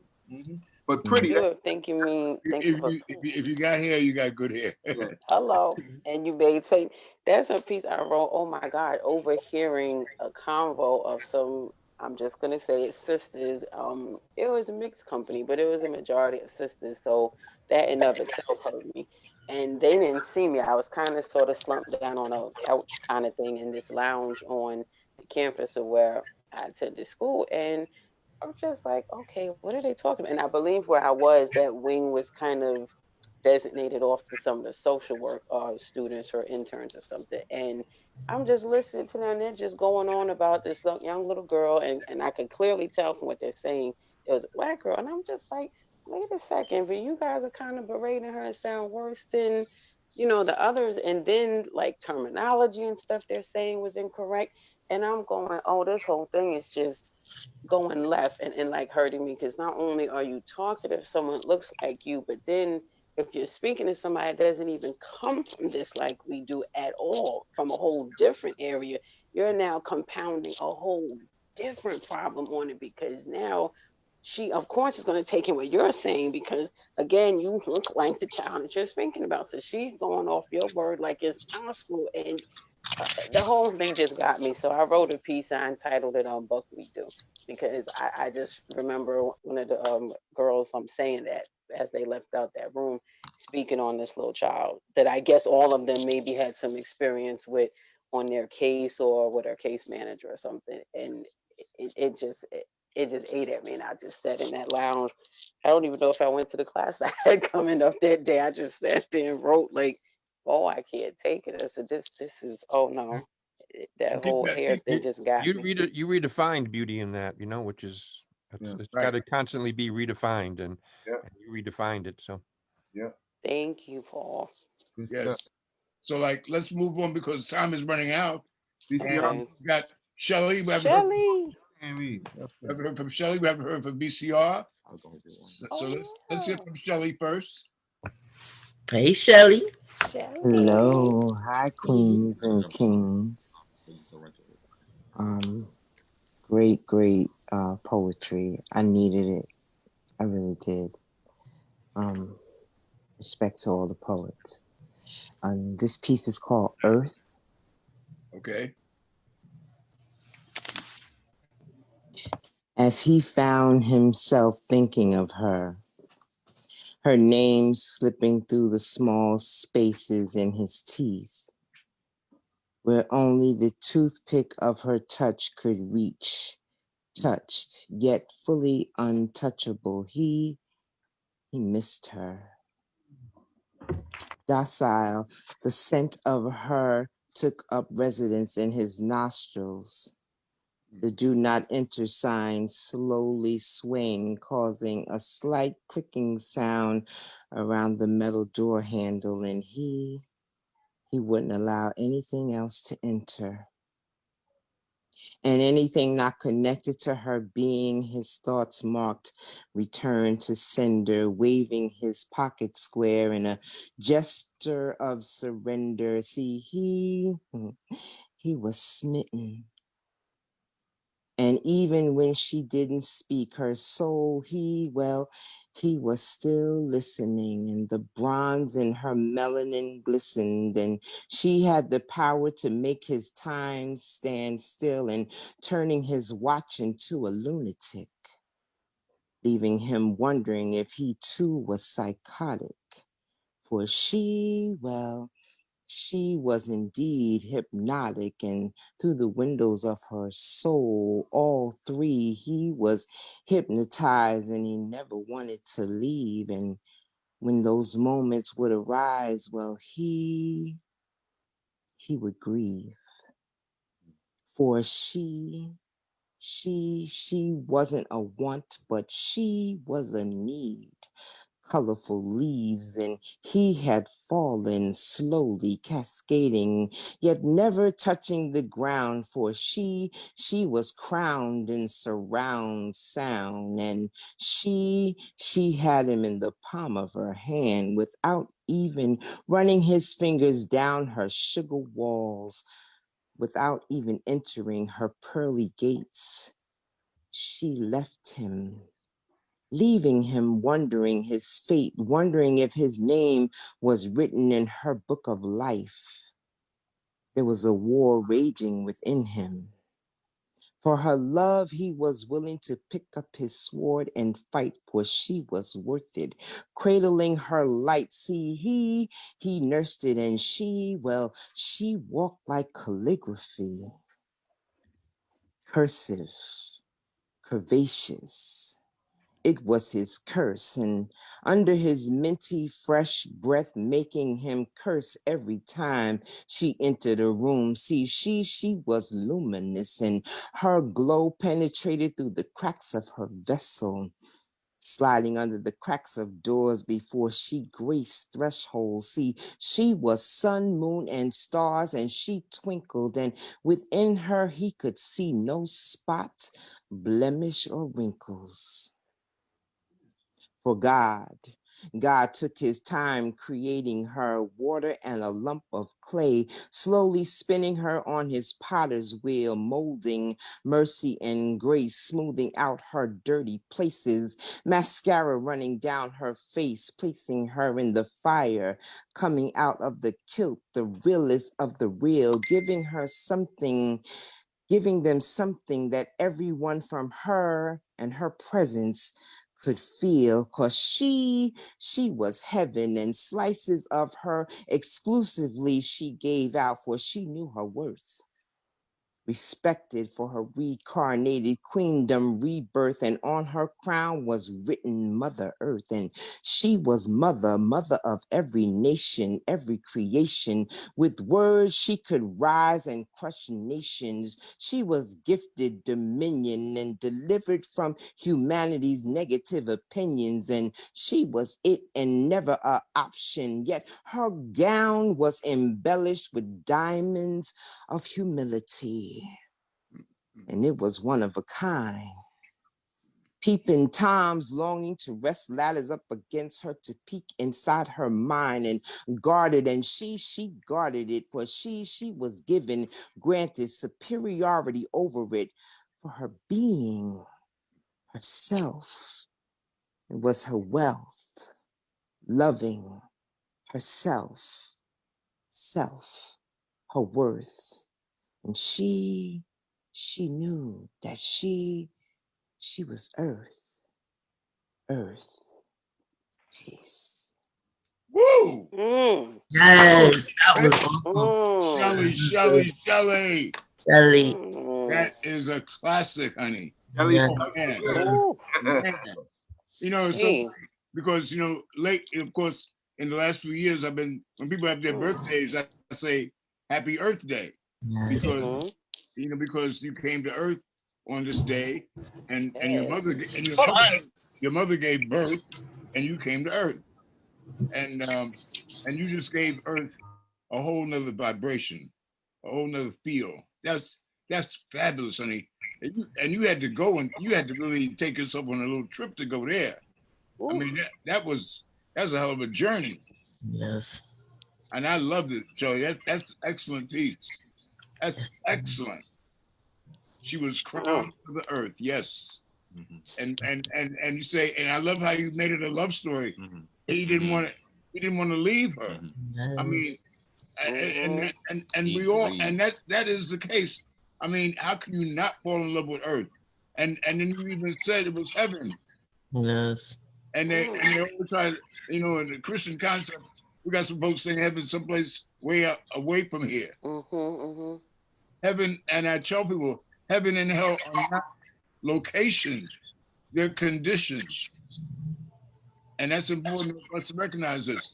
Earth is a paradise if we got people who are treating it properly. Every single thing we need, everything we want, all our desires can be fulfilled right here. God, the force of nature, Ma'at, whatever you want to call it, didn't make any mistakes. But man makes mistakes, and consequently will blame something else for that mistake. God made a mistake when he made that crazy person to be trying to destroy everything. Hey, this Pops, this I don't know what you call, not Dr. Seuss, but this is movie. The kids is watching, and they try to change. They changed the whole world into like plastic. Everything was fake. You know what I'm talking about? What was the name of the movie? It's like Horton's. Oh, Here's a Hue. Everything was plastic. No. Like, they didn't want. It was plastic flowers, plastic everything. Crazy. And he found something that was real. I think it was a flower or something. But I was like, that's what they're trying to do, because when I realized they were letting the Amazon rainforest burn. Right. They're crazy. Lungs of the earth. They call it the lungs of Earth. Over 20% of Earth's oxygen is generated from the Amazon rainforest, and they're letting it burn. I'm like, they're crazy. They rather let the Earth destroy the Earth so they can recreate the Earth's or a Earth so they can control everything. That Avatar. So like you destroy the air, and then you find a way to get air and put it in a bottle and sell it like you sell water. Like water. So you go to the store and say, "Can I get 5 pounds of air and 5 pounds and a gallon of water?" Wow. I mean, just look around. What would be in your mind to cause you to want to do that? And everything, Pops, even the fruit. Like, you have to go find fruit with seeds in it now. Yes. My neighbor pointed that out to me this I'm year. looking at grapes with seeds, and I can't find grapes with seeds. Oranges, no seeds. Maybe I'm looking at it like this. Watermelon, no seeds. Yeah, y'all better mess with the Mexicans out the back of their truck selling y'all their fruit. I know, right? That's where the seeds is at in the watermelon. Okay. Y'all be driving by. I blessed a few local farmers this summer. Yes, sir. What you're saying basically is that they've created a nigger world, because you got to recognize. You got to recognize what it is. Now that's the title of a book, by the way. A nigga world. I want to read that. Yeah, because what you got to realize is the very first nigger was the animal that was created by putting a horse with a donkey. And they call They call that animal a nigger. And then of course, because the mule was the property of the master, and the black man was also property, they attributed the same name that they'd given this hybrid animal to this four-legged man, who they refused to recognize his humanity and tried to make him a nigger. So, and then we take the word, but then you got a whole system where this is what they spend time doing. You're bastardizing flowers, you're bastardizing trees. You got to the store. I mean, how crazy can it be we have to go to the store to buy water. Water. My God. I boiled some tap water yesterday because I was too lazy to go out and get some water. I know that's right. And the ring was white around the pot. I was like, I ain't drinking this. Hey, Not even boiled. That sister, there's a sister that's like 87 years old. She's like amazing. She's you probably seen her. You know, she I think she does fitness and stuff, right?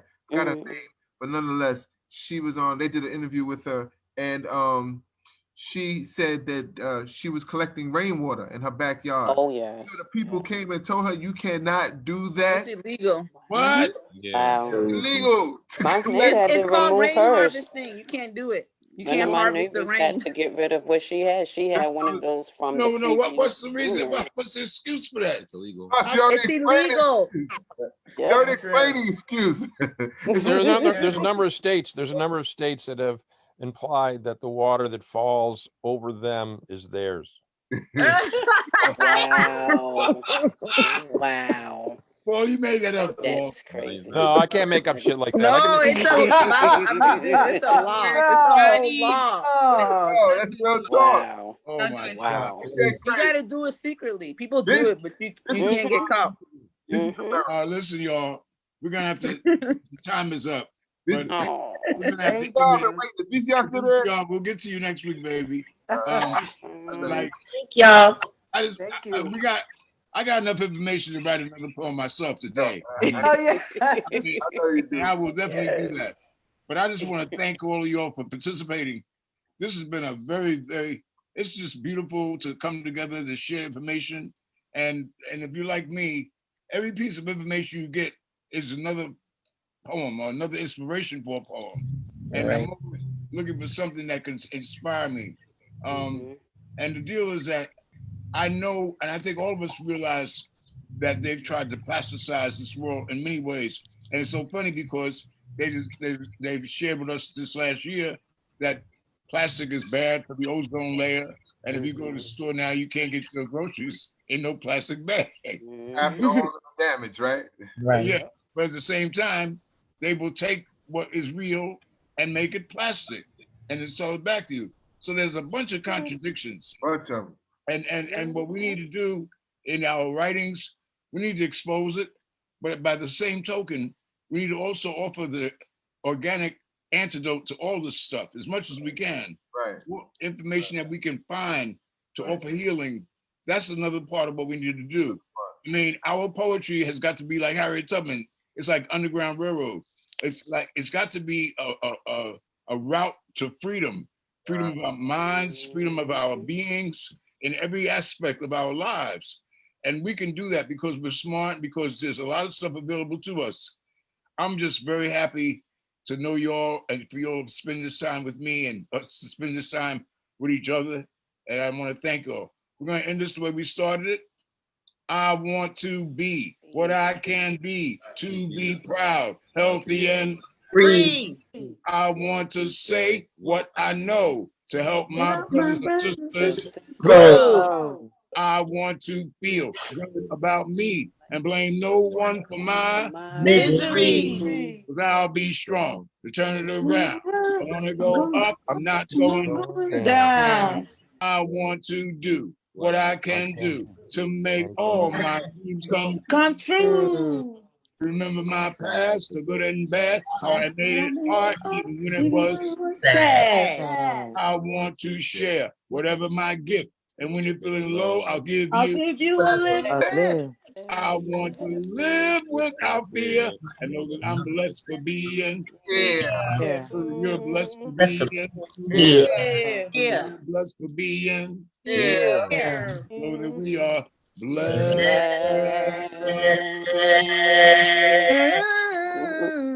Everybody, I'm okay with the ad-lib at the end. All right. And do something good for somebody else. And if you do something good for somebody else, you'll be doing something good for yourself. Yes. Peace, love, and light to everyone.